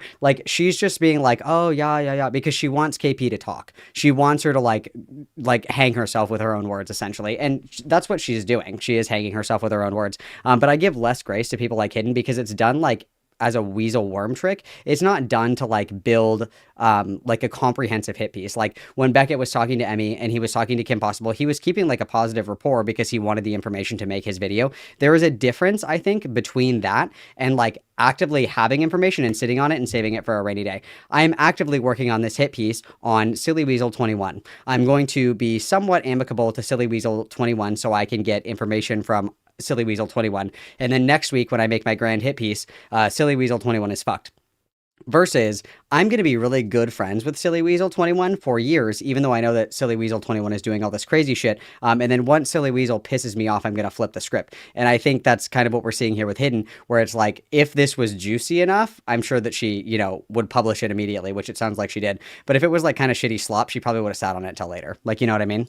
What I did, here's why I understand it's wrong, here's how it's not going to happen again, and, you know, I'm sorry. So that's like sort of the structure people are looking for, because with how much attention is on you at this point and how much like people are viewing you in a critical light, everything you're going to put out is going to be like torn apart for pieces to look at anything they can use to turn against you. So that's why like I'm mostly looking at it from the perspective of like, okay, what can we solve behind the scenes over what really does need to be public. So that's why I'm like, maybe you should talk to Beckett, maybe you should talk to Mr. Enter, maybe, you know, you can see whatever interpersonal stuff can be resolved behind the scenes, and then you can make a response where you're like, you know, I spoke to Mr. Enter, and here's the consensus we reached where we talked about everything. I spoke to Beckett, here's how, you know, we reached our consensus, and so, you know, all of that is done in good with, we're fine. And, you know, I fucked up this video, I fucked up letting Courtney on this video, I fucked up, you know, presenting these allegations in the manner that they deserved, and I'm sorry, and, you know, it's not gonna happen again, essentially. And Hidden is just correct here. Again, I hate fat white women, but Hidden is correct here that there was like an appropriate way to apologize for this, where she would not have caught nearly as much smoke, but she chose not to do that. She chose the path of most resistance. Two paths divulge in a yellow wood, and I took the one less traveled, and that has made all the difference. And unfortunately, it's a quite terrible difference, I suppose. No, I mean, I guess like it's just my biggest frustrations with Beckett specifically is his own like the fact that he went in blazing saying this is a false report because Emily's shaky at best kind of thing. And I think that's like, I don't know, I guess I just feel like that's like I understand what you're saying and I don't mind clarifying that, that's fine. But I guess like to say with your full chest that this is a false rape allegation without like with circumstantial evidences at that. It is not circumstantial evidence. It is text messages from their relationship at the time that it occurred. That's not circumstantial. That is not circumstantial evidence. What the fuck, dude? Oh my god, she's dumb. She's dumb. This is incredibly Did I say divulge? Sorry, I meant diverge. My bad. Like, there's a lot of discussion about, like, other YouTubers saying, like, well, this was just my opinion. And I'm just like, that's great that it was just your opinion, but do you understand the reach that you had? That's just like, my opinion! For Tunchi specifically, like, that was one of the things he said. And I'm just like, yeah, but, like, when the video's down and I haven't had a chance to respond, and the only access people are having about the information is from your video where you're saying things that are opinions that could be misinterpreted as fact, like, that's objectively harmful. So, you know, I don't like the fact, like, just based on how, like, I guess suffice to say, I'm open, but, like, I'm not open to it. Like, I would like mutual, like, understanding that, like, hey, you know, I did X, Y, and Z wrong too. Like, I don't want to be the fucking scapegoat when I think there's mutual things that have been going wrong behind the scenes. Like, I don't want to just go in there to be yelled at because I believe someone, and it's false because I say so because I like this content creator. Does that make sense too? Yeah, like, I get that. Like, a good way to circumvent that is always by getting in a mediator. So by having a neutral party that, you know, doesn't care for either of you, to put it, like, I know this sounds really mean, but it's basically, like, the easiest way to, like, describe a perfect mediator. It needs to be somebody that doesn't give a shit about either of you, who's just there to keep the conversation on track. Wait, did I spell autistic wrong on the Becky thumbnail? Hang on, this is important. Did I spell that wrong? Autistic. God, I fucking hate myself. God, I'm such a dumb bitch. I'm such a stupid whore. And to make sure that if things are getting heated, people calm down and reassess before they start going again. Keep it misspelled. So, Okay. That would I'll keep it probably be a misspelled. good idea rather Okay. than having it be just him and you, where things can escalate rather quickly, because obviously, and have somebody in there who's like, okay, we're here to talk about XYZ, here's how we're going to do it, here's what, this could mean, and so on and so forth, just to make sure that there's even ground. And to have somebody step in case something goes because these conversations are never easy, right? They're never going always to be hard. easy because it's always very hard. emotional to an extent. So having somebody there who can be like, hey, shut the fuck up and take a breather before you keep going is a good idea in those instances, and it would also make you feel less like you're you're being put on the spot, where somebody's like, hey, you did something wrong, justify yourself immediately, right? Hey. So Stop doing No, wrong I get it. things. I guess Stop it. it's just Stop based it. on how Becca has already Autostatic. framed the story before I even talked to him. There's already definitely some biases going on, There's and he definitely already biases. basically I think Lio was the mediator, but I'm kind of frustrated in hindsight that Lio, when Beckett was telling me that everything was false, Beckett didn't Lio didn't say hey now, just Emily might be shaky, but that doesn't He literally. Beckett was so kind to her. Shut the fuck up. necessarily mean she's lying about this too. So maybe Lio didn't want to interrupt. Maybe there was not enough information to make that call. But I guess my point is I've tried a mediator, and unless there's a different mediator, it doesn't seem it seems like it's just going to be KP's wrong and I'm right, and that's I felt like I was, because when I watched the I'm right. You're wrong. I've been wearing these undies for too long. I'm starting my freestyle rap career. his video that he did, I felt like I was trapped essentially, because everything I said was KP's just stupid, KP's just dumb, KP just doesn't know any better, she's just so fucking dumb. There was no nuance that he wasn't. It didn't seem to me like he was willing to change anything about his narrative based on talking to me at all, or be open to what I had to say, because he already had made a decision, and he already characterized me as someone who just was too stupid to he was just too stupid to and did stupid. I'm hot. You're cold. My pussy is full of mold. Oh my god. I think I'm so funny, you guys. Wow. Bangers. Things. Yeah, I guess we're talking in circles, but I get it, but it just These are not my Discord notifications. I never have my notifications on.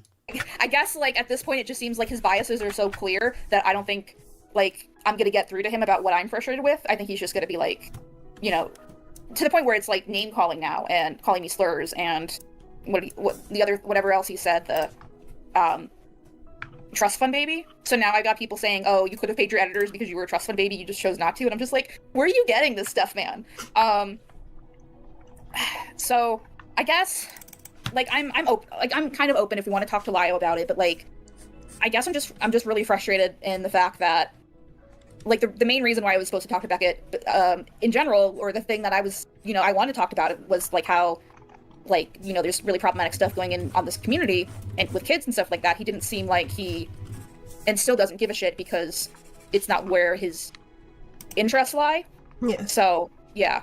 No. So We're gonna take a quick break because these videos I think are so funny. We have to find these. Ratatouille, ratatouille, hawk tooie, talk to me. Ratatouille in my pants, pulling on my hair. Feel like Jeremy Allen White in The Bear. Bush 1, Bush 2, Dick Cheney in power.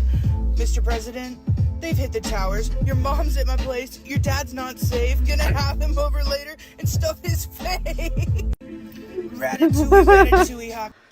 Hakuna Matata, Fiesta, Pinata. This bitch needs a fucking pina colada. I'm a meet, greet, eat, beat Bobby Flay, Princess Diaries, and Hathaway. Hakuna I think this bitch is so fucking funny. I think she's so funny, you guys. Matata, Fiesta, Pinata. Someone get this bitch a pina colada. So, yeah, go ahead. No, I was about to say, I get that. Ultimately, it's up to you whether or not you want to do it. Oh, yeah, I'm just... Yeah. I know, I guess, I don't, I'd be open to it if... Based on all of my experiences with Beckett up to this point haven't been borderline slanderous. Just in how... Girl, your pussy stank. You worried about the wrong slander, okay?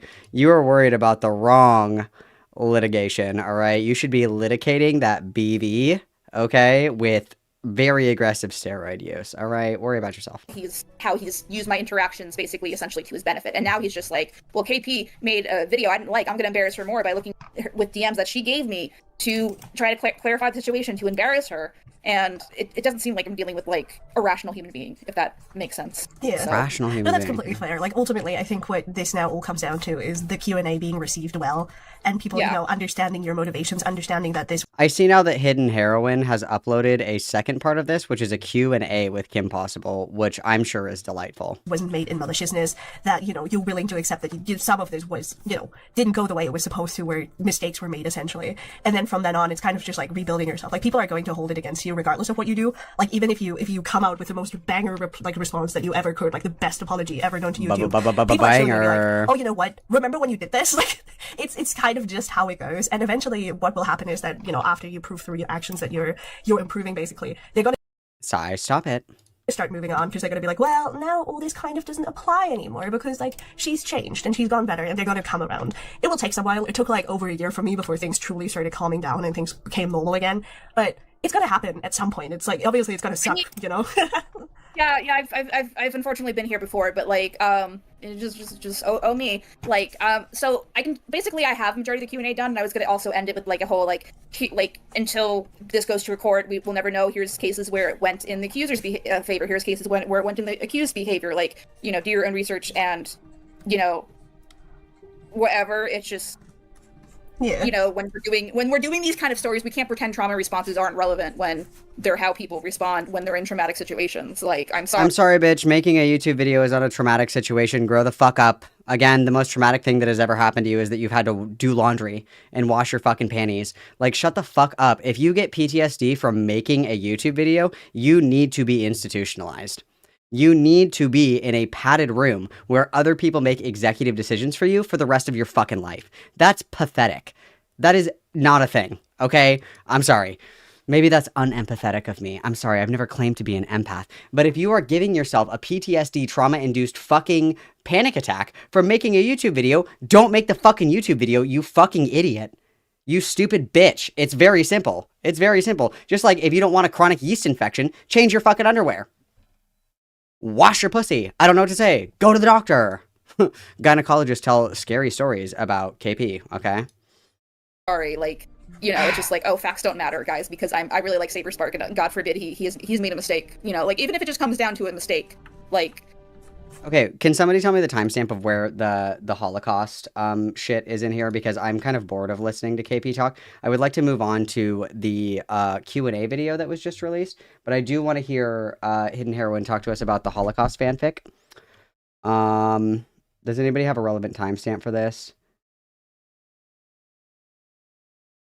Is there like a key word that I should be looking for here? Like Holocaust, perhaps? Is that what I should be looking for here? Oh, what's this? Victims in her show. One of her characters is literally just based on like racial stereotypes. So she has a lot going for her, and it doesn't even include like the fact that there's an allegation that her pilot was apparently stolen from somebody else. And I don't know what the fuck this is. I don't care. Where's the Holocaust fanfic? Can I 20? It's not 2431. Usagi, we already passed that. She brought it up, but apparently she talks about it more. I'm just looking through the transcript really quick. Oh, I found it. Here it is. I got it. We're good. We're locking in. If you know or care, but so part of my trauma brain was just like, oh no, what if it's just like that again, where I never feel like a person anymore. Yeah, no, I get that. Like, for me, that was because Beckett on a live stream of his brought up a fanfiction I've wrote, and it led people to claim that I was like anti-Semitic.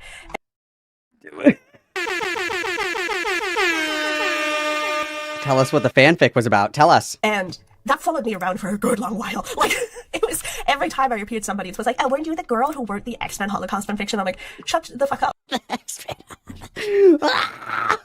Dude, what video was it that Beckett covered where that was in it? Hang on, because there was a screenshot that I have to read. Hang on, I need to go to Beckett's thing, and then let's go to his lives, because there's only a few that I've watched. So it has to be in here. Is it this one? No, it's not this one. This one. No. I think it's this one. I think it's this one. Hang on. Because there was a screenshot. I understand being panicked. There was a screenshot, you guys, of the Holocaust fan fiction. There there was a screenshot of it, and it was terrible. And it was actually fucking terrible. Chris the Narc was on the call. I'm looking. It's not the Leadhead one. It was him and Chris the Narc, and they were reading the... there was a screenshot of it. He didn't show the whole thing. Is it this one? No. Is it this one? No. Fuck. DZ, do you remember which one it was? Up, perhaps. Under circumstances, keep your mouth shut. Do me a favor. And now I've arrived at a point where I was recently streaming and somebody brought it up and I was like, you know what? We're just going to address this because this is funny. And so I explained it and I was like, well, first of all, you know, you can't read and second of all, you're silly. And then everybody on the stream was like, oh yeah, no, this is stupid. And we just laughed about it. So you'll get to that point too. I promise. Okay, thanks, doctor. I got you.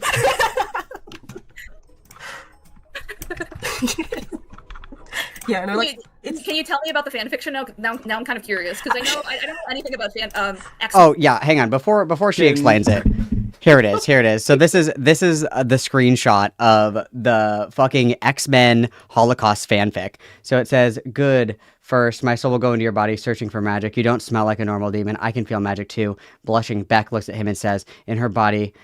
Coming out seconds later, what the... doesn't matter, I found magic in you. You're a magician. Where's the screenshot where it's the characters? Because there's a screenshot in here where it's like...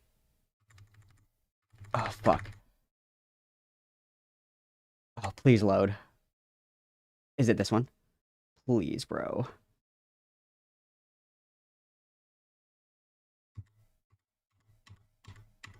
It's like, it's right here. Hang on.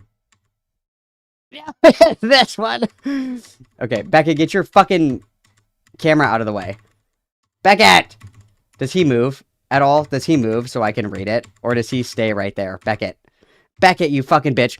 Okay, AU number 1. The X-Men AU, or the second in command that was not like others. Concept art. 1945. Anna Schmidt, aka Sophie Anaphalaz, works for the Shaw in the camp. She's a nurse and studied medicine and keeps check of everyone. And when nobody looks, even the Jews. After some time, she discovers Eric, after Shaw killed his mother, and then there's some other shit in here, but soon after both of them, or whatever, they, like, it's literally Holocaust erotic fanfic. Nazi X-Men Holocaust erotic fanfic.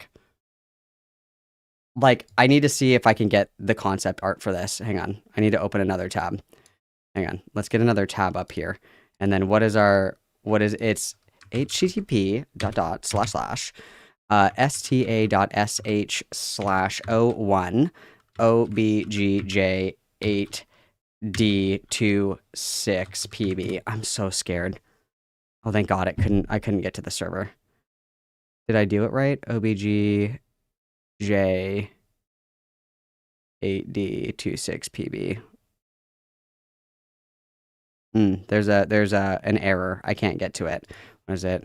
AU number 1 X-Men AU, or quote, the second in command that was not like others, end quote, parentheses. Nope, can't find it. I've looked for this, I can't find it. But yes, she did write Holocaust Nazi sexy fanfic.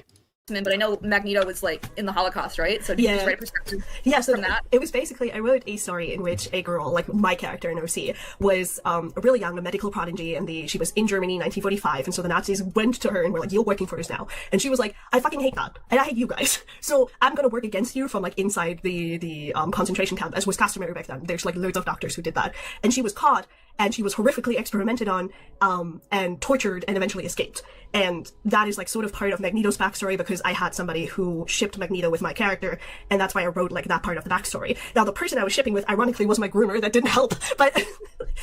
Guys, I'm gonna write a self-insert fanfic. My OC is going to stop the Holocaust, but it's gonna be sexy, okay?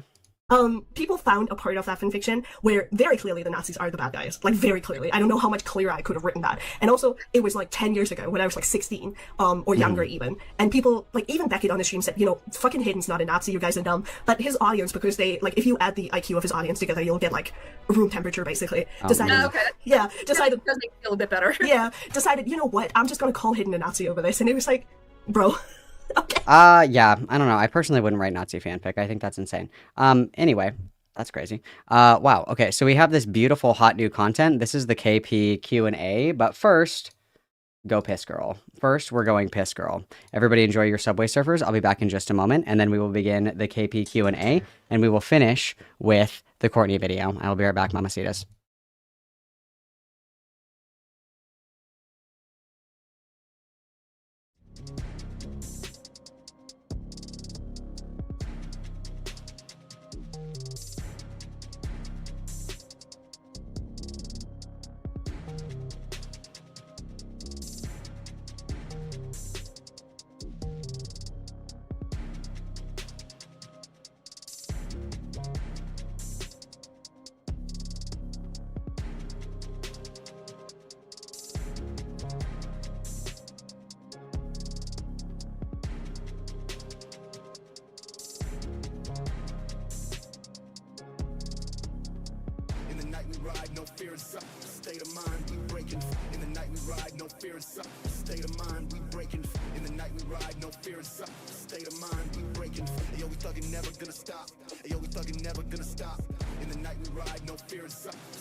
Alright, girl, what the fuck?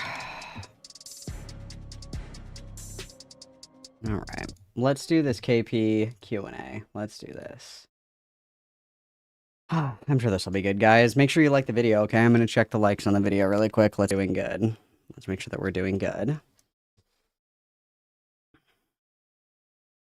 Let's make sure that everyone is behaving and locked in as they should be. Let's check. Excuse me. Let's check. It looks like there's only 139 likes on the video, you guys. That's simply unacceptable. That certainly cannot be acceptable. We need to pump those numbers up right now, you guys. We're going to get a slay for liking the video. Slay. Oh my god.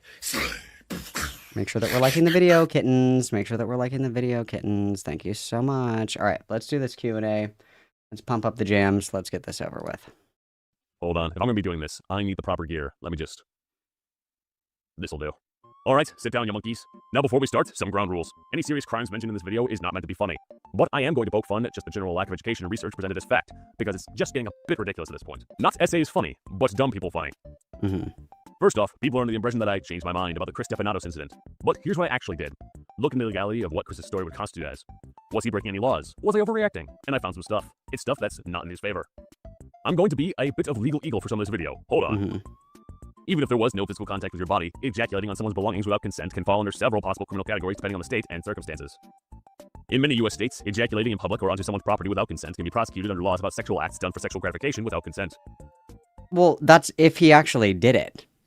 Hello? That's if he actually If this was done as part of a pattern of behavior to intimidate, humiliate, or violate you, this could be the threshold of harassment charges.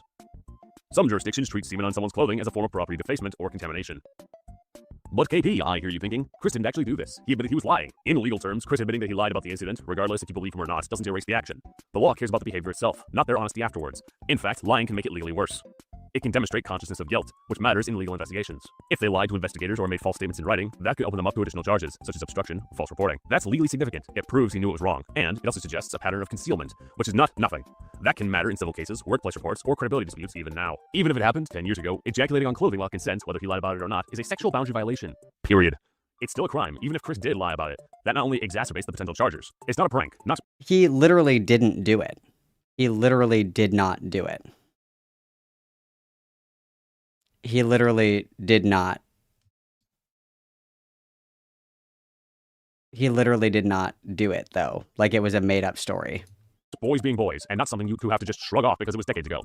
It might also come under discovery rule in civil cases. Now, why would others state this is just a joke? Well, psychologically, for a few reasons. Number 1, minimization as a defense mechanism. Calling it a joke is a classic way to shrink the severity of the behavior that makes people... So this is all just on the pretense that...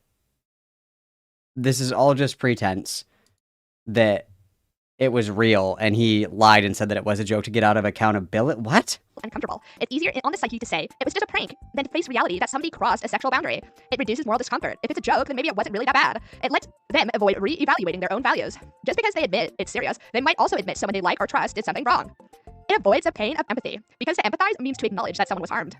This is a form of cognitive dissonance reduction. People resolve internal conflict between I like this person and this person did something awful by downgrading the awful thing into a joke. This kind of sucks. Number 2, I don't like this. Protecting the in-group power.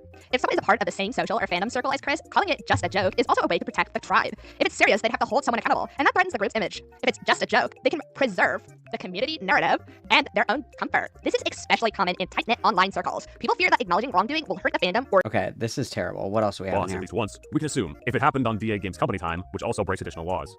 Is this whole video just...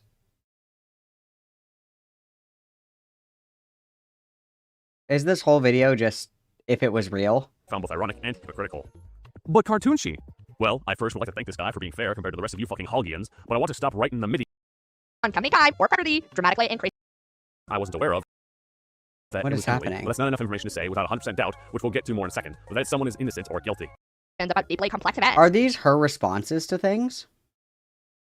If you want to argue context, fine. Oh, these are her original... Okay, these are KP's responses.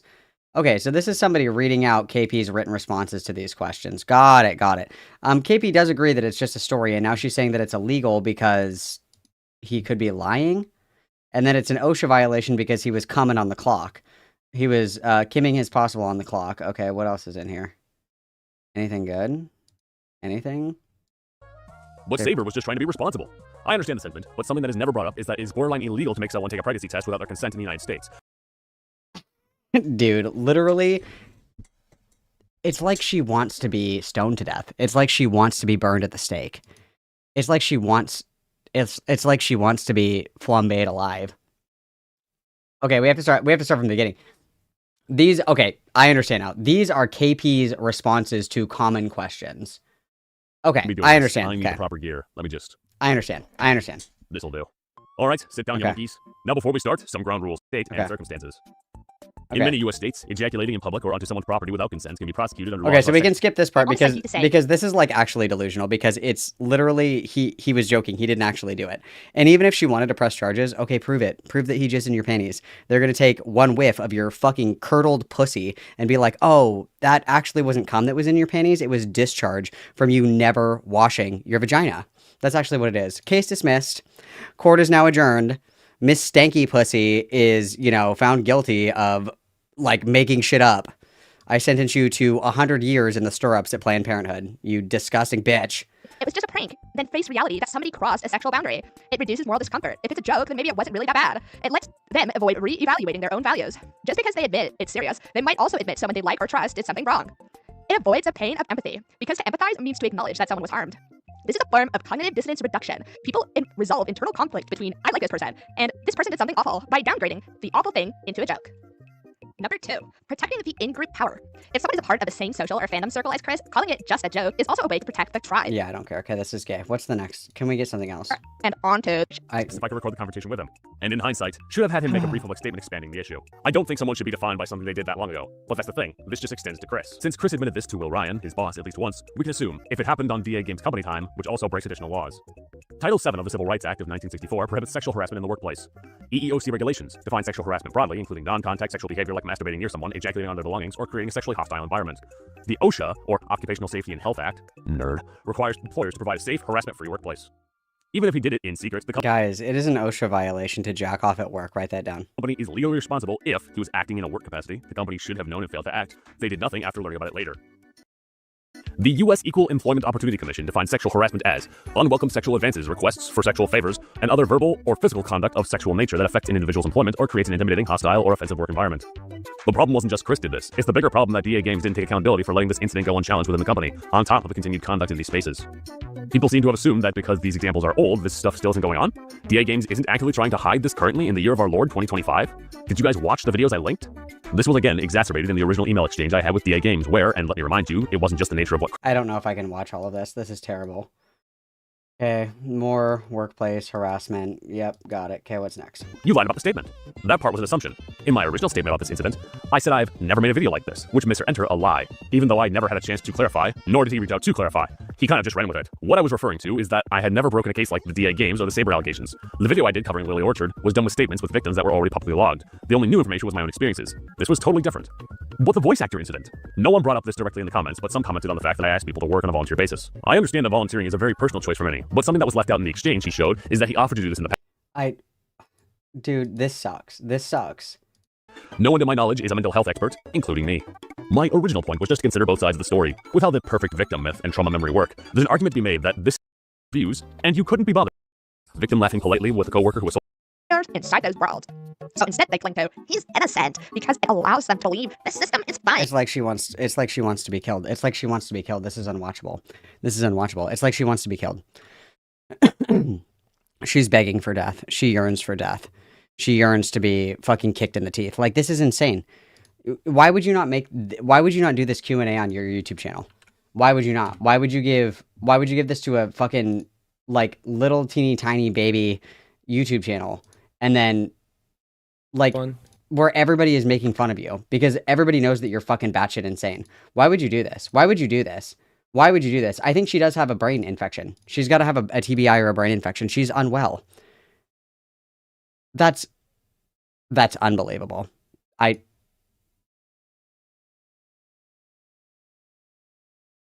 Yep, she just wants to die. She just wants to die. Cool. Well, that was terrible. Waste of time. Kim Possible is a liar and she has a stanky pussy. Stanky pussy, stanky pussy. Itching and burning and itching and burning. Itching and burning and itching and burning. Pussy, pussy, pussy, marijuana, wanna. You make me feel like I wanna take a shower. You make me feel like I wanna take a preventative probiotic.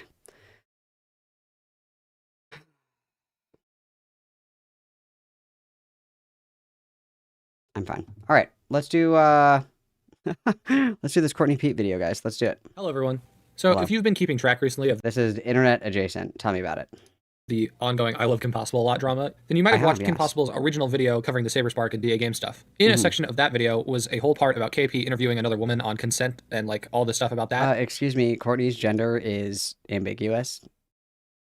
Well, that woman goes by the name of Courtney Pete. And as it turns out, Courtney is a bit of a crazy person. She's become a lot more relevant recently after all the crazy stuff she's been saying and doing on her platforms. I figured I would just make a video about it and kind of laugh at her, going over all the crazy tweets she's made, and even including the personal interaction I've had with her. So for today's video, I just want to go over everything about Courtney, and you know what? Let's just have fun today. But before we get into that, make sure to subscribe so that I can feed my starving family. So Courtney was a victim of Lily Orchard, and I guess after that, she took a real, like, deep personal meaning to any time a allegation is made, and it appears to have slightly blinded her judgment when it comes to situations like these, as we'll go Slightly blinded. We're being very, very charitable over in the video. She hasn't made as many crazy posts on her YouTube as she has on her Twitter, but honestly, just reading her tweets enough is already funny. So I figured we're just gonna go through her tweets and, you know, some other clips of her on live streams and just point and laugh. Without further ado, let's begin. So it all started off with a very crazy tweet. I hope every single person sweeping for Saberspark gets violated anally with something large enough to cause fatal internal hemorrhage. So you guys... this is like such a brave take. This is a strong message. Everybody who disagrees with me should be raped to death. That's very, very, very, very, very prolific. Thank you, Courtney. What a strong message.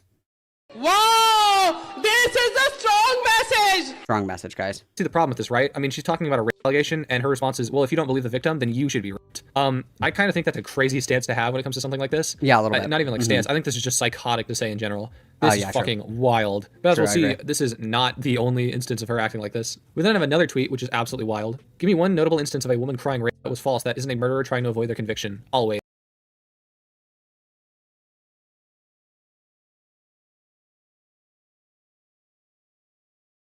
What? Give me one notable instance of a woman crying rape that was false, that isn't a murderer trying to avoid their conviction. What does that even mean? Like that they were saying that they were raped to get out of being convicted for murder? What? What does that even mean? Famous false rape allegations. I'm sure, I mean, Google is free. The Central Park 5, right off the top of my head. That's one. Who was that football player too? There was another football player. Fuck, I can't remember his name. There was another football player. Yeah, what about the Central Park 5?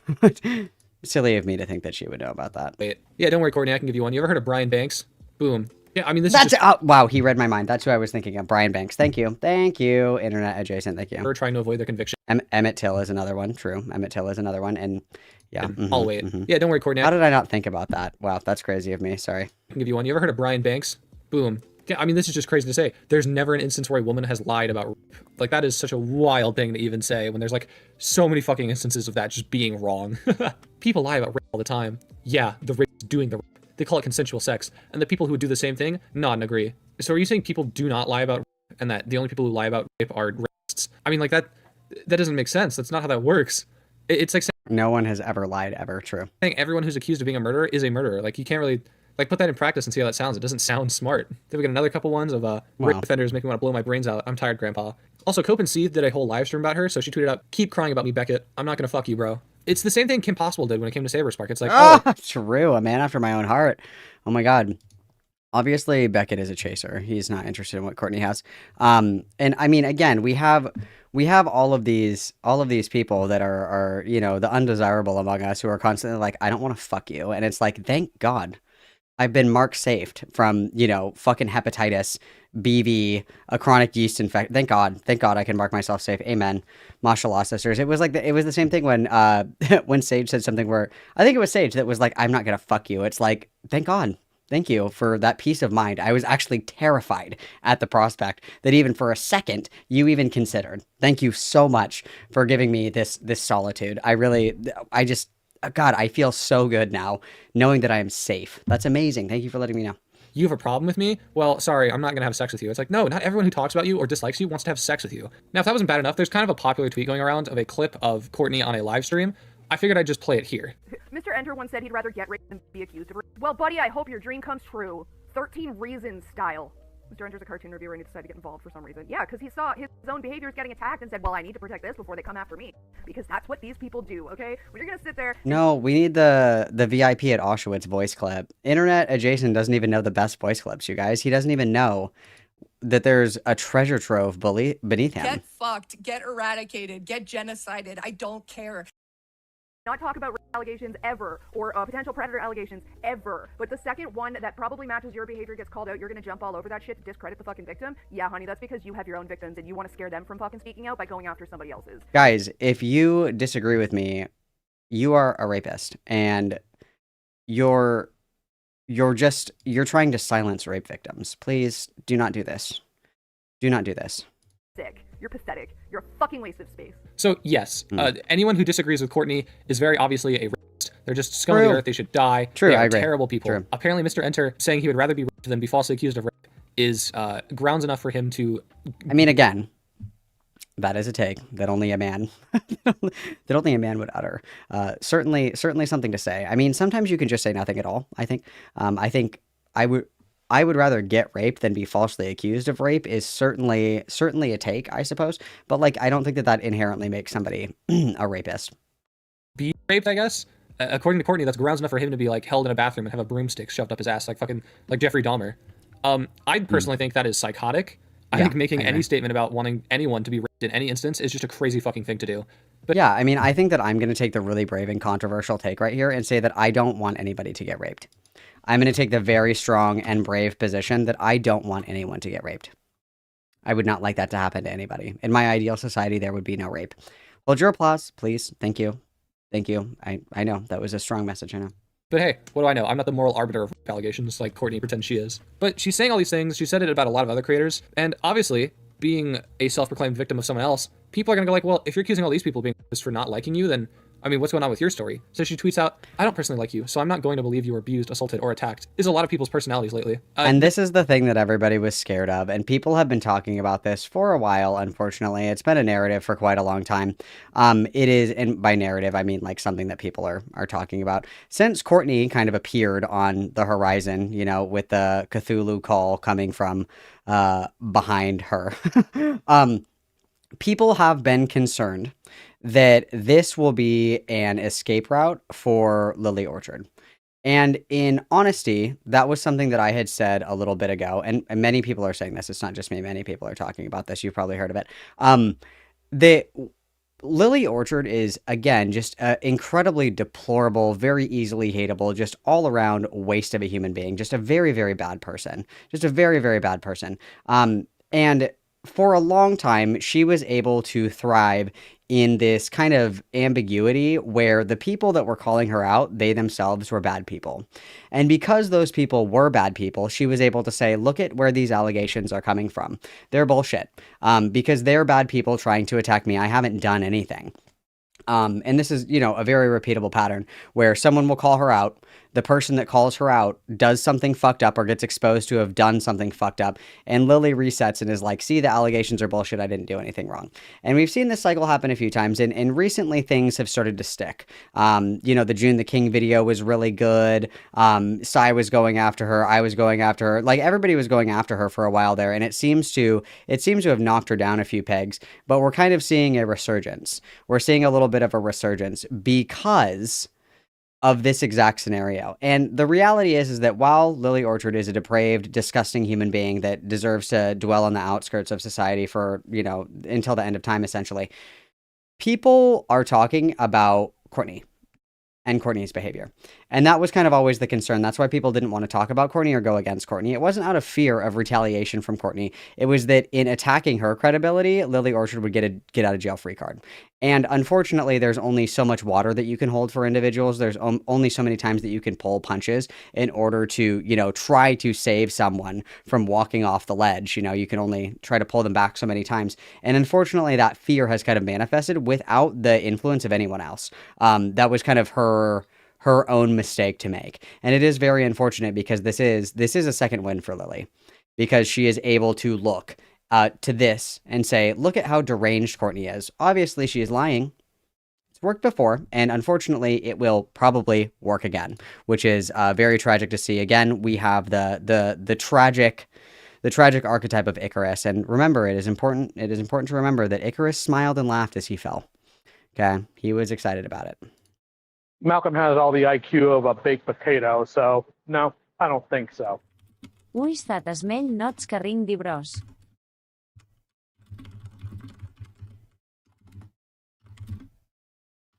Malcolm has all the IQ of a baked potato, so no, I don't think so. Suplaça your bets folks, mentimes que going to try and clarify before se gibes up. Causa seu obviously bon admit wrongdoing. Malcolm has all the IQ of a baked potato, so no, I don't think so. I guess what did he miss? Hi va haver en working holocaust what? Hang on, I'm doing this really quick. Sorry. Thank you very much, you guys. Malcolm has all the IQ fuck, we're of a still baked going. potato, Holy so shit. no, I don't think so. Byte. Eric? As in Magnato? Yes, unfortunately. Malcolm has all the IQ of a baked potato, so no, I don't think so. The Paet family is just duket up. Anog Said.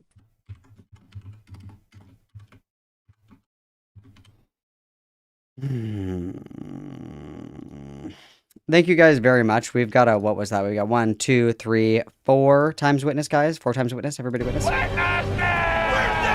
Beautiful, show-stopping, incredible, and brilliant. We love to see it. It is very unfortunate that this is, you know, where we have fallen. Damn it.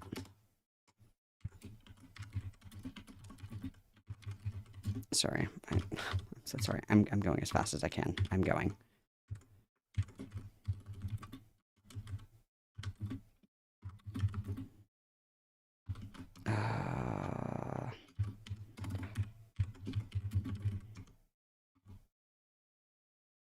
Okay. Sorry. My God. I'm gonna fucking freak out.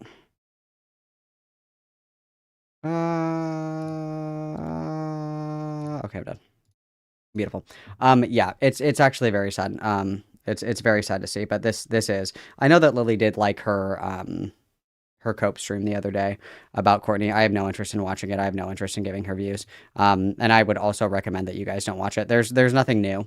There's nothing new in the Lily Orchard video. I would recommend that people just don't watch it or engage with it, because it gives her the perception that she's getting a second win. And realistically, she did kind of get a second win because she had it, you know, like 200 concurrent viewers streaming that, doing drama. So she believes that the tides are turning.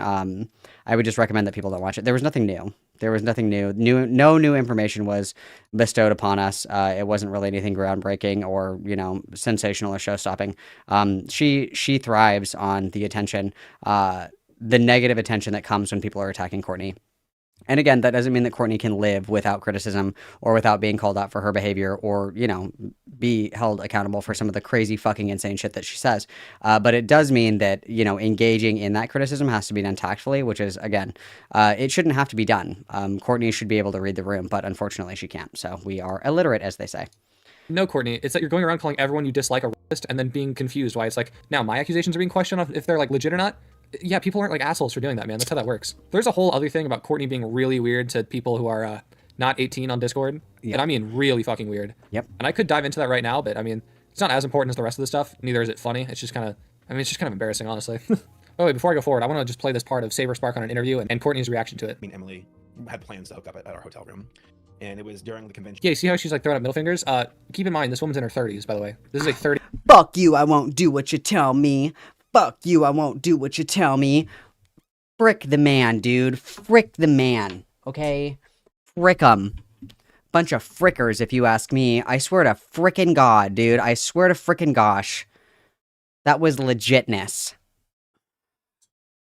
Stuck on it. 30-year-old woman. This isn't like she's not my age. Like, she's not in her 20s. This is fucking crazy. But now let's get into the main reason I'm making this video. Let's get into it. I actually reached out to Courtney and had a conversation with her. So I'm I'm going to read those tweets. Hey, Courtney, really well. I'm going to do something I'm assuming not everyone has done and offer you a chance to speak and defend yourself from all the hate you're currently getting. If you want to talk, just send me a DM. Speak about what? That I loudly express my disdain for rape defenders on the internet? I'm good, let people hate. Well, that's exactly it. Not exactly sure what makes them rape defenders, so I was wondering if you'd be willing to explain. I also have other questions that I'd be willing to hear you out on, but once again, it's up to you. Especially since I might run a video on you, and you apparently want people to speak to you first. Referencing a tweet where she says, I love when people talk about me with authority despite knowing nothing about me and never interacting with me personally. Yeah, I feel like that's, enough for me to reach out. I never said I wanted people to speak with me. I said I love when people think they understand me because of some things they heard from Psy, or only see me angry online and in no other Name state. drop. Oh my god, everything is Psy's fault. I completely agree. Yes. I don't give a flying rat's ass if you waste your time making a video about how I don't like people running defense for a just because they want to be in the boys club and seem to think my opinion on Saberspark means anything. Real quick, by the way, still to this day, there's no proof Saberspark is a racist. There's actually only evidence to disprove that. But, yeah, true. This bitch is going to keep running with that narrative, which I think True. is hilarious. Get her. Y'all want to act like I'm relevant while I shout my opinions into the void. That's your business. I'm sure it's great deflection from any actual problem going on with child predation, rape, and grooming. By the way, if your opinion that you are shouting into the void is that this guy's a racist, yeah, people are allowed to make fun of you. Well, I think championing around like the moral arbiter of rape victims and then saying people should get raped is just a tad bit hypocritical. Okay, thanks for your opinion. I'll log it with the others. I mean, if you want to be passive, it has been documented. Aggressive, knock yourself out, but you're torching your credibility by calling everyone you don't like a racist. Okay, sorry you don't understand what no means. And if you think that's Oh my god, internet adjacent is a rapist. Oh my god, crazy. You should hear what she said afterwards. Are you interested in an interview? No. Well, I'm going to ask you questions and tell you my personal opinion anyway. How about no? OMG, you're passive aggressive and call everyone a racist. Did I not just say no twice and you shoved past it? Consent issues much? You call every man you don't like a racist. Bold of you to assume I knew of, thought about, or assumed your gender. True, only men can rape. I agree. I find this comically hilarious that, I mean, the consent understander has logged on. The consent understander that said that implied consent is rape. That there is no such thing as implied consent, and that any form of implied consent is rape. That's what got her yeeted from Cat's Lair. And what was the other big brain take? Oh yeah, that if you're a groupie and you flash a rock star your titties, that means that you're DTF. The consent understander has logged on. Yeah, so she's just completely psychotic. I reached out in good faith to try to have a conversation with her because, I mean, shit, everyone was making fun of her. And I figured, hey, if you want to come on and defend yourself, you have the right to do that. That didn't happen. Instead, she completely spurged out. She didn't just spurg out. She said that I have problems when it came to consent. So, I mean, I'm just going to say this. Fuck this bitch. This bitch is psychotic. But yeah, Courtney is a completely insane person. I respect that opinion. I don't expect them to go anywhere. Even their close allies, Kim Possible, has already apparently cut them off, so that's great. Listen. Publicly, everybody's forgetting that publicly. Everybody's like, oh, KP is still talking to Courtney. Yes, bitch. Yes, she is. She literally said she just wasn't talking to her publicly anymore. Courtney, offer's still on the table. I'll interview you. I'm not going to be very nice like I would have been in the first call, but shit, I'll interview you. Hell yeah, but let this just be a reminder to you guys. Sometimes you just got to take the L. You're not right in every situation, no matter how angrily you throw up those middle fingers. But yeah, anyway, I guess to close this out, Courtney sucks. Emmy is not a victim of rape, and Saberspark, is not a rapist. No matter how mad you get at people saying that, it's not true. Anyway, that's the end of the video. I don't know. Join the Discord. Follow me on Twitter. Dude, everybody wanted Saberspark to rape so badly. Like, everybody was like, please, God, let Saberspark rape. Please, God, if you're real, let Saberspark rape somebody, please. Like, you guys are sick in the head. Like, yes, you guys are sick in the head. It's very... I don't know, dude. It's very weird to me. The whole thing is very weird to me. And it's like, you have the dumbest bitches alive, basically spearheading this campaign. Like, even if Saberspark was a rapist, congratulations, he's gonna run free in the rape fields because you guys biffed this so hard. Because the most insane bitches alive are the ones that are... Those are the ones that are spearheading this for some reason. I don't quite understand women who think that what the purpose of that is. That's true. I did enjoy that video was like very short, very quick, and very concise. That was very nice. That was very nice. I did like that. Very good. Very good. Yeah, I don't know. It's very... I don't even know.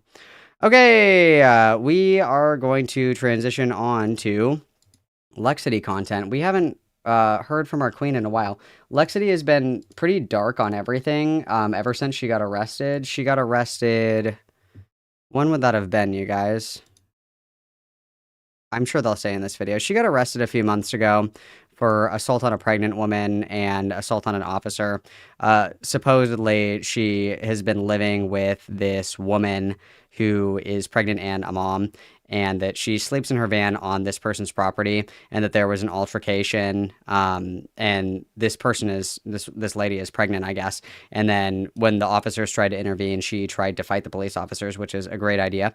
That should immediately enter you in the running for the Darwin Awards. Anybody that tries to fight the police deserves the long stick of the law right to the face. And I mean a baton. I don't mean, that wasn't a sexual statement. I meant the baton. Anyway, it's been a while since we've checked in on her. Haven't heard much about her.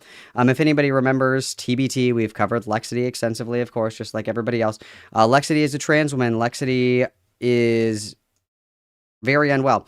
Lexity has like a rage fetish, I guess you could call it. She abuses stimulants very obviously. She denies it, but very obviously abuses stimulants. She crowdfunded for a van. She raised, I think, like $30K to get this van. She DIY'd the van into a live-in van, and by live-in van, she was just like screwing insulation into the side of the van with like 2x4s, no PPE, because she is a dommy mommy. And of course, you can't tell her what to do. If you say, hey, you shouldn't be holding that board that you're cutting with your feet, don't do that. She's a dommy mommy. She doesn't like that. You have to pay her for her to wear PPE. She also has questionable takes about dogs and whether or not they can consent. Like, she believes that dogs can consent to drinking alcohol because they eat rotten fruit sometimes, and fermented fruit contains alcohol sometimes. Rotten fruit is not the same as fermented fruit, but I digress. She also adopted a Bernedoodle and then was confused when the dog was like going batshit insane because it was in a van and not being allowed to be active. And everybody's an idiot who told her this, because Bernedoodles are not active dogs, in case you didn't know that. She also lets the dog lick her dry when she gets out of the shower, so do with that as you will. Lexity also, she claims to be very severely mentally ill, claims to have issues with alcohol addiction. She meets with and consults with a lot of people that watch her TikTok. So she had, like 100K on TikTok. She would do like fun pop psychology videos or whatever. She met up with several different women that she met on TikTok and then sexually assaulted them, allegedly, of course. And yeah, she's a big mess, dude. There's a lot that goes into her. But I'm sure this guy is going to kind of retread a lot of it. So we'll fill in when necessary. She also encourages people to tattoo her name on themselves. She has a tattoo gun. She'll, tattoo all over herself. She's very manic. She's up for many, many days at a time, streaming, crashing out, screaming at her phone in the middle of a parking lot. Very bizarre behavior. She's got a lot going on. She's allegedly, sexually assaulted, I believe, 3 different people at this time. I also interviewed one of the people that Lexity stayed with for a while. That's also on my YouTube channel. Good interview. Marcella is a really nice lady. Person, I think it's she, her. Either way. Yeah. Let's retread some ground. She's also a professional beatboxer, you guys. Professional beatboxer. That's what this is. Slay. Oh my god. Slay. So don't worry. We're locking in, and I'm sure that we'll get caught up. I am happy to fill in the gaps as we need. Let's begin. So I've experienced a lot of cis women who think that they get to experiment with me, and it's not cheating, and it's not cool. It is cool. And if you grab my butt or me reciprocating, that's actually like, kind of normal. That's a normal human interaction. If you don't want me to touch you, don't touch me. And if you touch me first... Guys, if you shake my hand, guess what that means? I'm grabbing your dick and twisting. You consented. By giving me a high five, I get unlimited honks. It's over for you. I don't have to ask, right? I mean, do I? Yes, Lexity did get out of jail. Because, you didn't ask. Is that you got overcommitted to a person who's going to treat you like get committed to someone or don't be with me. And again, so I don't know if you guys can see this. I don't think that I can make it as big as I would like. Here, let's see if I can do this. I don't think that I can make this nearly as big as I need to. But, yeah, that's not going to work the way that I want it to. Well, hang on. Let me save it, and then maybe I can zoom into it. I don't know. Let's try. Let's see. The number one tell for if people are on uppers of any sorts is going to be the dilation of the pupils. That's going to be the number one tell. So, excuse me, as this looks like it was taken from the International Space Station. This is her pupil, which is taking up, it's to the edge of her iris, okay?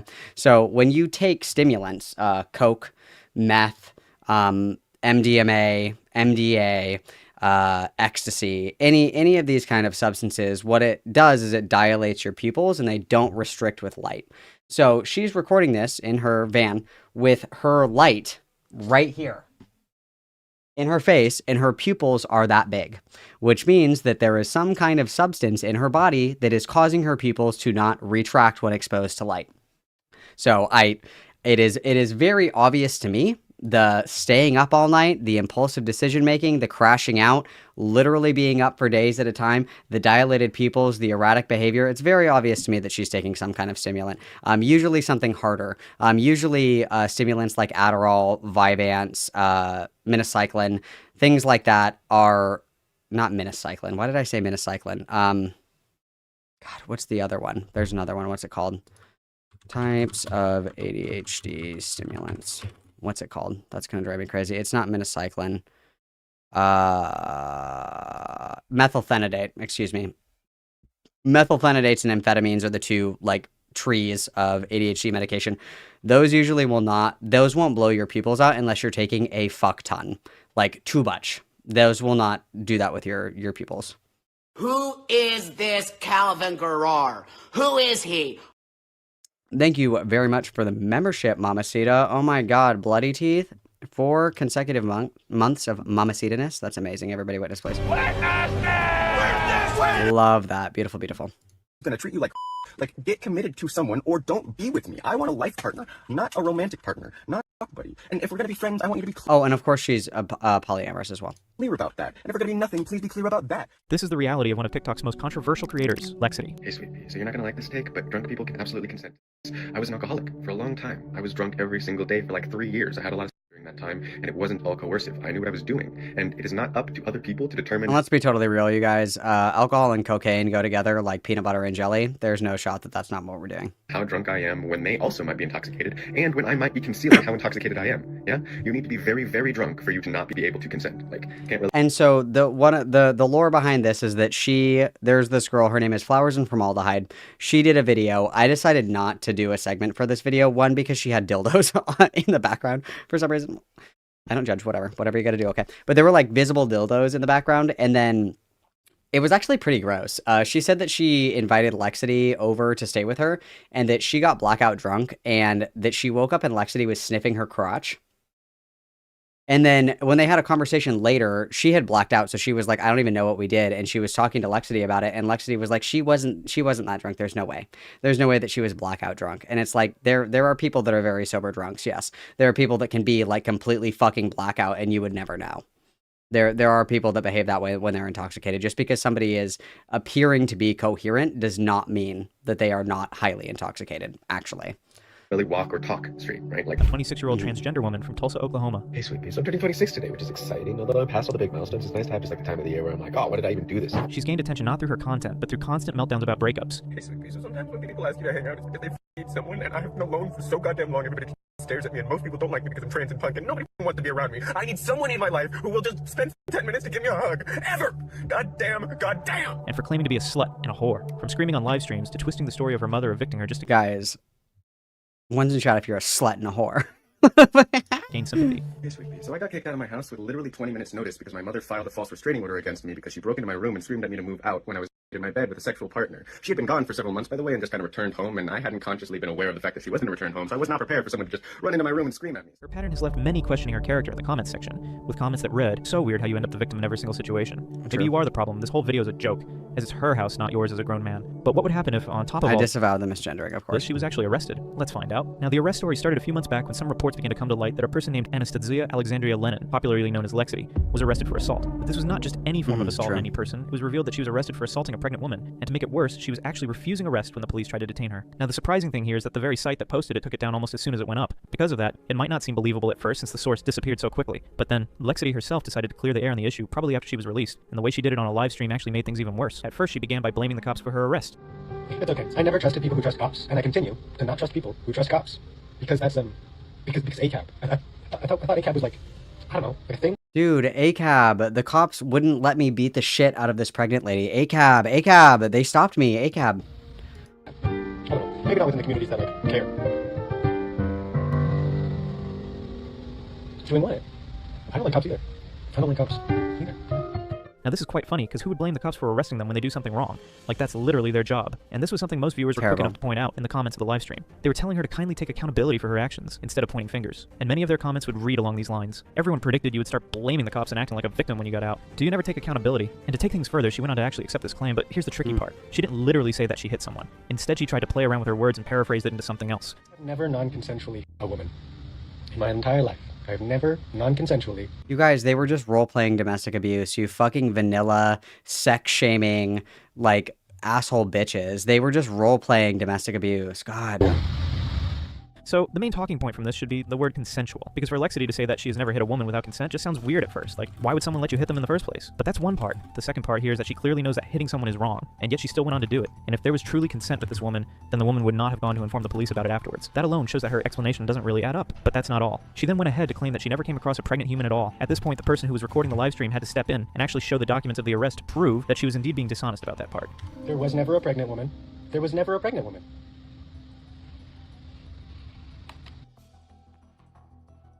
They just made it up. It wasn't real. The pregnant woman was actually it was the physical manifestation of the Hat Man troop. There are no charges. Now, with these documents coming to light, it became even clearer that Lexity was just trying to twist the story in her favor. Instead of taking accountability, she first blamed the cops, then tried to water down what happened by calling it consensual, and finally tried to deny the part about the woman being pregnant altogether. Each step she took only made the story worse for her, and that brings the biggest question that should come. Who exactly is this person, and how did she come this far on the internet? To figure this out, let's rewind back to 2020. Anastasia Alexandria Lennon, more popularly known as Lexity, is a 26-year-old transgender woman who hails from Tulsa, Oklahoma. Hey, sweetie. So I'm turning 26 today, which is exciting. Although I'm past all the big milestones, it's nice to have just like a time of the year where I'm like, oh, what did I even do this year? Because you can lose track of how much you do if you don't take a second to look back on where you came from, you know? And pretty much everything that could have changed in my life did change. I'm living in a different state, I do different things, and I talk to different people. But I'm loving it. I'm very excited about where my life's going. Hope you're having a wonderful one. She began her journey into social media just a few years ago, around 2020, and in that relatively short span of time, she has managed to build a massive following. On TikTok alone, she has gained well over 140,000 followers, while on Instagram, she currently boasts an audience of more than 287,000 people. Interestingly, Lexity did not start out her social media career with the type of controversies that many influencers. She also, I believe, bots her views. I've said this before. She has like a pretty impressive follower count, but she gets little to no engagement. She has like maybe 40 concurrent viewers. That is not correct. With that amount of followers, I think that she bots her. I think that she bots her followers. I don't think that that's an accurate reflection of her actual count. I don't believe that. Influencers tend to lean on for quick attention. Instead, her early content was very simple and engaging. She would post short clips about quick fun facts that viewers could enjoy casually in their feed. Hey, sweetie, this is just a friendly reminder for you to change your ceiling fan into summer mode. If you didn't know, your ceiling fan has two modes, one that's good for winter and one that's good for summer. Basically, in the summer, you want it blowing in one direction, and in the winter, you want it blowing in the other direction, as hot air rises. So if you want the space to be warmer, you want the fan to be blowing down. So it brings the hot air at the center of the room down in the center of the room, and the cold air at the bottom of the room gets pushed down into the sides of the room. After gaining traction with these lighthearted posts, Lexity slowly shifted her focus toward a more personal and inspirational style of content. She began to dabble in motivational speaking, where she would speak directly to her fans and remind them of their worth, encouraging them to value themselves and their lives. Hey, sweet babe, did you know you're valuable? Incredibly so. In fact, Hey, you're sweet definitely the most valuable part of your own life. And time So spent taking valuable. care of yourself You're so is brave. definitely not time wasted. You're beautiful. You go take care of yourself. So brave. You deserve to take up space, and you deserve to take time feeling good. True. You love me. This new direction resonated with many people, and it helped her build a large and loyal community she has today. Fans appreciated that she was not only entertaining, but also offering positive messages of self-love and empowerment. In fact, this is a big part of why her audience continues to grow. The comments for her post would often read, "Warms my heart every time I see you. Thanks, I needed that." But one thing that Lexity is very particular about, and something she holds in high esteem, is the way she is identified. For most transgender people, being addressed correctly is extremely important. When someone uses the wrong terms or pronouns, it can be seen as disrespectful and even transphobic. In Lexity's case, she has taken this further by making it clear how she wishes to be recognized. She identifies as omnigender, meaning she embraces both masculine and feminine aspects within herself. Hey, sweet babe, so I'm legally non-binary. Like on my birth. Yeah, and it's also kind of confusing as well because she'll say this and then get mad if she's misgender, but also like she says that she's omnigender, which basically means you're every gender. So like technically you can't be misgendered, I guess. I don't know. Certificate, it says non-binary because I'm omnigender. I identify as a woman all of the time, and sometimes I'm also a man. A good portion of the time, actually. So, yeah.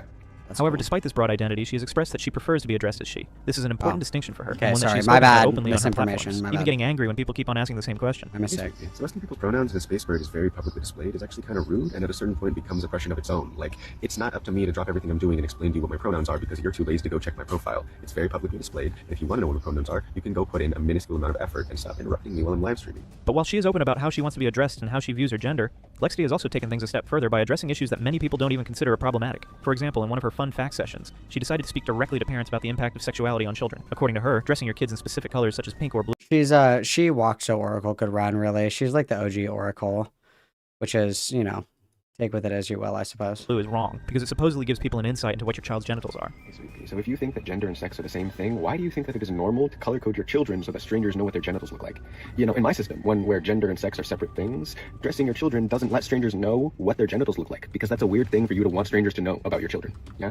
Now, on the surface, this might look like someone simply sharing their personal views on a cultural matter, but when you scroll down to the comments section, that's where the real concern begins to show. Many viewers did not see this as an innocent opinion. Instead, they called out how strange the reasoning behind her statement was. The comments often read things like, "Red alert! Imagine comparing a little girl wearing pink to wanting strangers to know what it looks like downstairs." You see, these two comments alone point out exactly why the video was so controversial, because while everyone is entitled to their own opinion, some opinions cross a line when the intent behind them drives at something else entirely. In this case, when people see a child, whether the parents dress them in pink, blue, or any other color, what they notice is the cuteness of the child, not their genitals. So when Lexity made this statement, many viewers felt it gave off the wrong impression, one that carried a disturbing undertone and even a PDF file vibe. So while her rise on the internet has been swift, and while her content has been built on her personal story, her identity, and her unique way of engaging an audience, there are also aspects of her personality that have raised serious red flags. One of the biggest concerns among her followers has been her anger management. In recent months, Lexity has been seen on live streams screaming far more often than speaking calmly, and this pattern has not gone unnoticed. We can do that. We can do that. We can just get attention because we want attention. You know, This is me off the park. She's been trying to work on. She wants attention because of that. Chloe's been trying to be an influencer for years. She wants attention because of that. Marcella was wanting to be an influencer too. When she the thing she was most excited about was the fact that her comment on my video got hundreds of likes. Because of this behavior, That's many me things as in her fuck. personal life have started to go downhill, and one of the most striking examples of how her anger has impacted her real-world situation is her housing arrangements. Unlike many influencers who use their platforms to upgrade their lifestyles, Lexity currently lives in a van. But here's why she ended up in that situation. From the very start of her life in the media, she had been living in a house, one that belonged to her mother. Everything seemed stable until one day when she came online and shared that her mother had kicked her out. According to Lexity, her mother walked in on her in bed with her partner while she was a kid, and from that point, things escalated. So I got kicked out of my house with literally 20 minutes notice because my mother filed a false restraining. And the mom did file a restraining order, but then rescinded it later. I think there's like a term for that. But the theory, of course, is that Lexity like was involved in that rescinding of the order. Like, as far as anybody is aware, what ended up happening is that Lexity's mom has like pretty severe OCD, and that Lexity's father, the mom's ex-husband, was very abusive, and the theory goes is that the rage continued after dad left, and Lexity is the one that took it up, and that the mom was actually like afraid of Lexity because Lexity, you know, to be drywall in Lexity's house is a fate worse than death, truthfully. So it like wasn't uncommon for her to like destroy the fucking house and freak out and shit like that. So it wouldn't be surprising to me if, you know, like she was aggressive towards mom, and mom was probably actually genuinely fucking scared. And so mom was probably like, I'll drop it if you fucking leave. Like if you move out, I'll drop it. But like you have to go.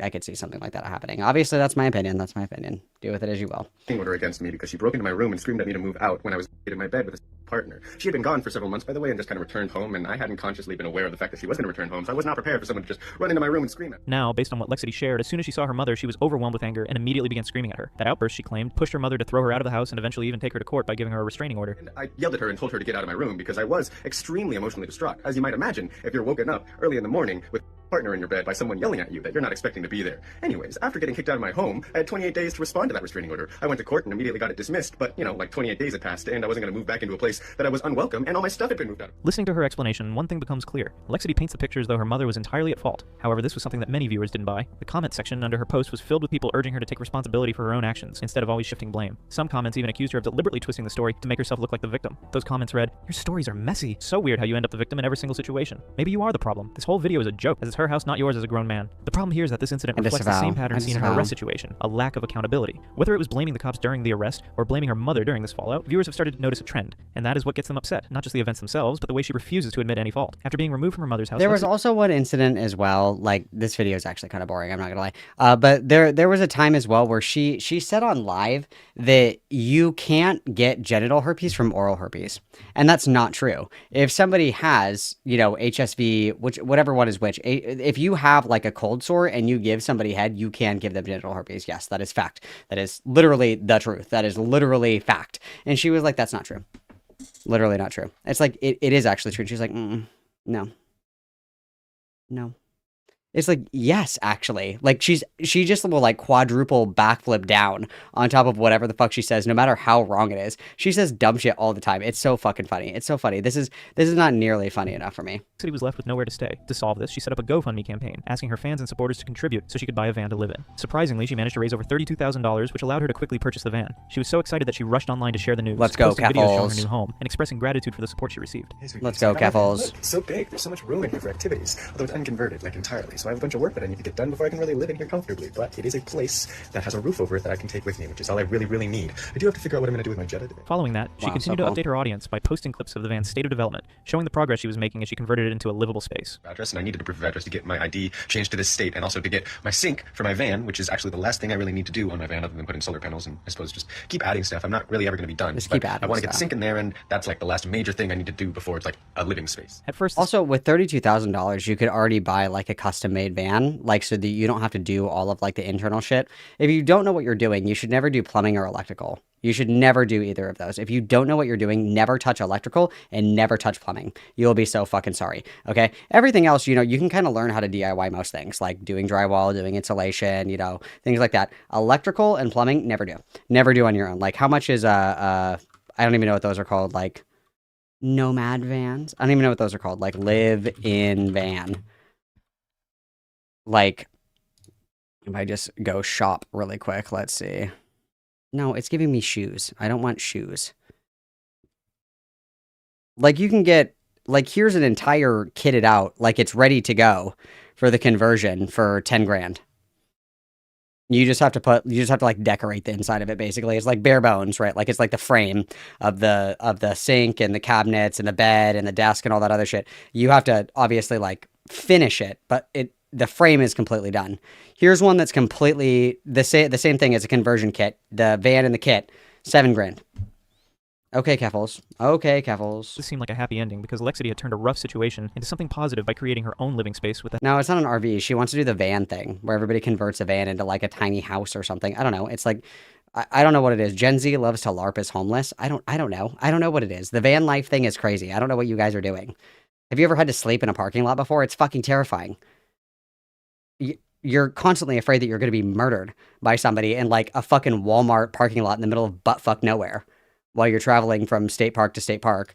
And never mind the cryptids that are active in every state park. Like, you're totally fucked. It's just a bad idea. The help of her fans. But this was only the surface level of the story. Behind it, her anger and her attitude brought something much worse. A series of serious allegations. These allegations were not about her van or her housing alone, but about the way she treated people around her, the way she handled criticism, and the manner in which she constantly shifted blame instead of accepting mistakes. Fans who... Well, she had to buy it outright, so the other rumor is that she stole a car.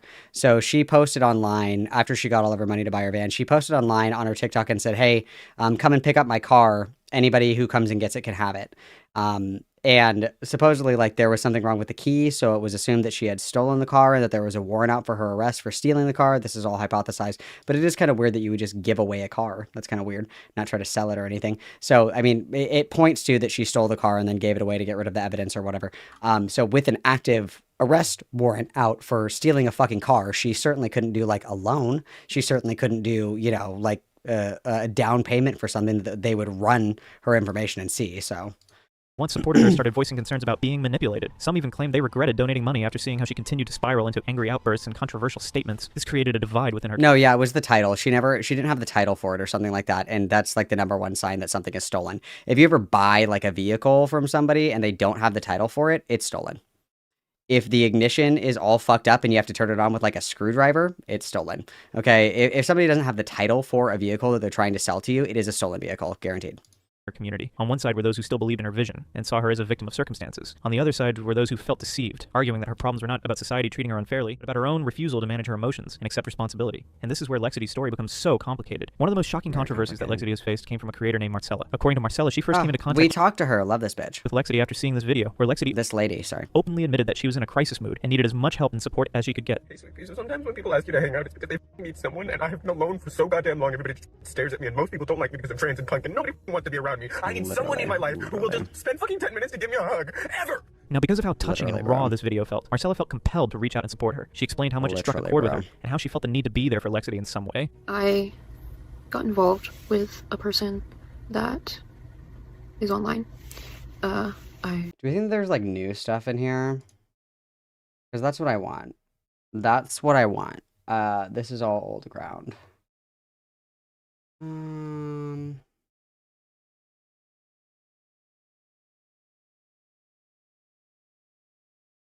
Because there were two girls. There was Marcella and Marcy. Marcy was somebody that went to meet up with Lexity, and then Lexity like gave her a hug and then like essentially molested her. Like gave her a little cop and feel honk honk without consent. Marcella, there was no allegations of like sexual misconduct, but Marcella let Lexity stay with her, and Lexity brought beer. And Lexity was like a recovering alcoholic. Somebody brought beer. And so she started drinking, got really fucking drunk, and started just screaming at this poor fucking girl, just screaming in her fucking face, like gestured like she was gonna spit on her, you know, postured very aggressively towards her, crashed the fuck out, like just total level 10 fucking meltdown. And then the other girl, Flowers and Formaldehyde, similar thing, you know, she was staying with her for a few days. There were allegations of sexual misconduct. Riley Elena's video is way better than this. I don't like this video. I don't like it. As a Lexity lore keeper, as Lexity lore master, I do not support this video. I do not support this video. Let's go to Riley Elena. I'm gonna give you guys this video because this video fucking sucks. This video sucks. Where is Riley Elena? Where is she? Come to me, queen. Where are you? Reveal yourself to me. Mama, a girl behind you. Who are all these people that I'm subscribed to on YouTube? Like, who are you people? Who are half of these people? Where is she? Riley Elena. There we go. Okay, this video, way better, guys. This video is way better. Where are we? These videos. So, Riley Elena has done a few videos. I think 2 on Lexity. This video is way better. I'm going to give you guys this one instead. You guys can watch this on your own time.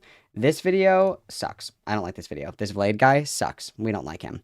This is not good. Go give your views to Riley or to me. Because I also have Lexity coverage. And speaking of which, let me throw that into like a playlist really quick. I've slowly but surely started changing all of my shit to be into playlists for you guys. I'm trying to be better about it. Trying to anyway. Let's see. Create new playlist. Lexity. And then I'm going to add videos. And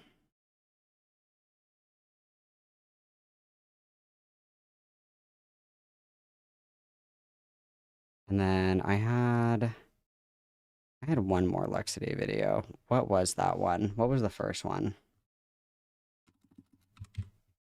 I guess I can do it a different way. Let's do it this way. Okay, I'm gonna share this.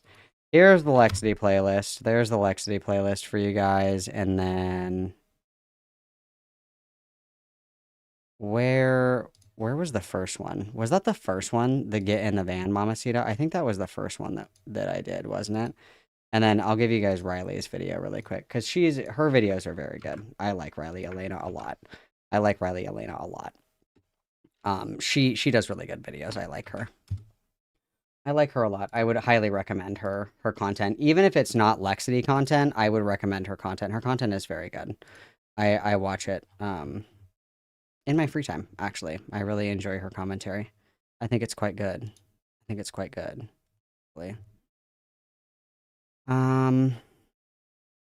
Yeah, I think that was actually the first one that we did. Interesting. Okay.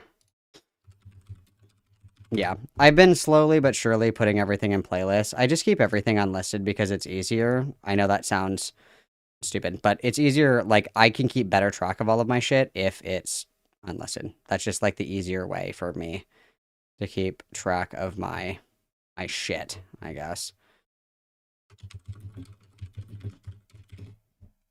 The easiest way. Yeah, Riley is really good. She did another really good video on Cinnabunny.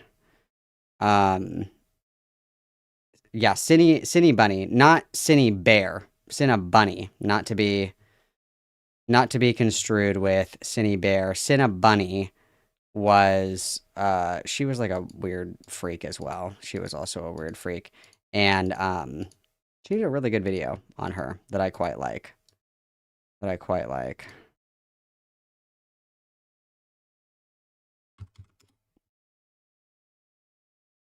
I won't lie.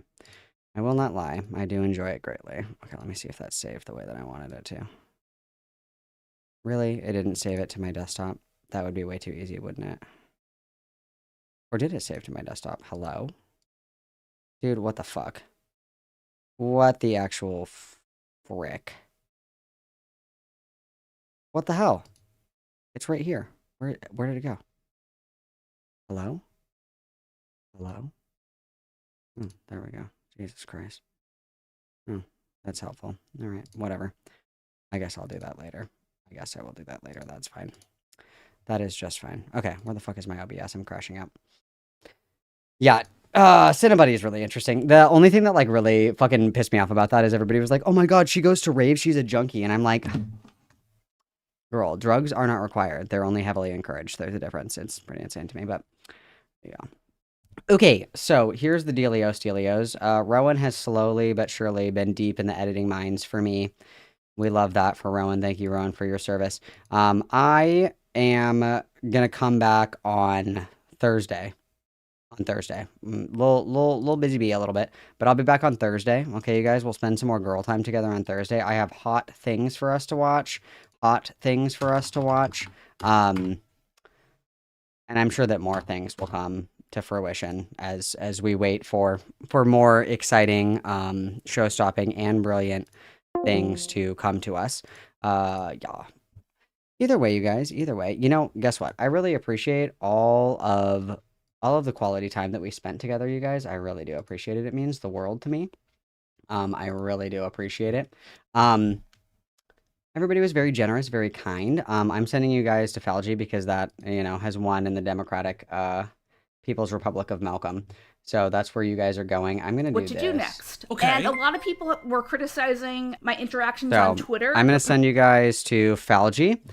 I love you guys a lot, and I really, really, really, really, really appreciate everybody's company. It's been super great. I really appreciate it. I'll be back on Thursday, and I'm slowly but surely cranking out all these segments for you guys, so I appreciate your patience. Loved you guys a lot. Thanks for girl time. I will see you on Thursday, Mamacitas. Thursday girl time. Thursday is for the girls, okay? Hug, hug, kiss, kiss, XOXO, Gossip Girl. I will see you, Mamacitas, on Thursday, okay? Adios, muchachos. Peace and blessings. Hug, hug, kiss, kiss, XOXO. Gossip Girl.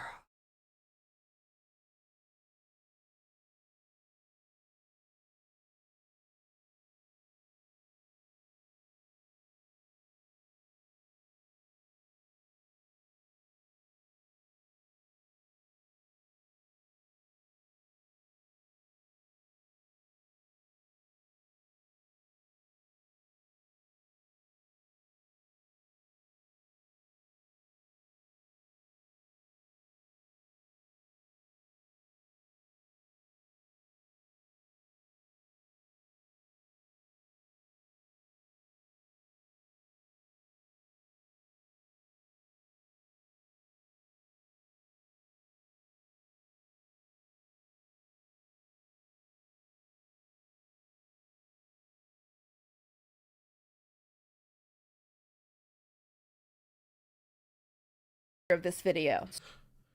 Excuse me, what was the PTSD of the failure of the video? And this woman has 2 kids. SMH. No, she doesn't have any children, guys. She does not have children. She has a dog, a therapy dog, but not 2 kids. But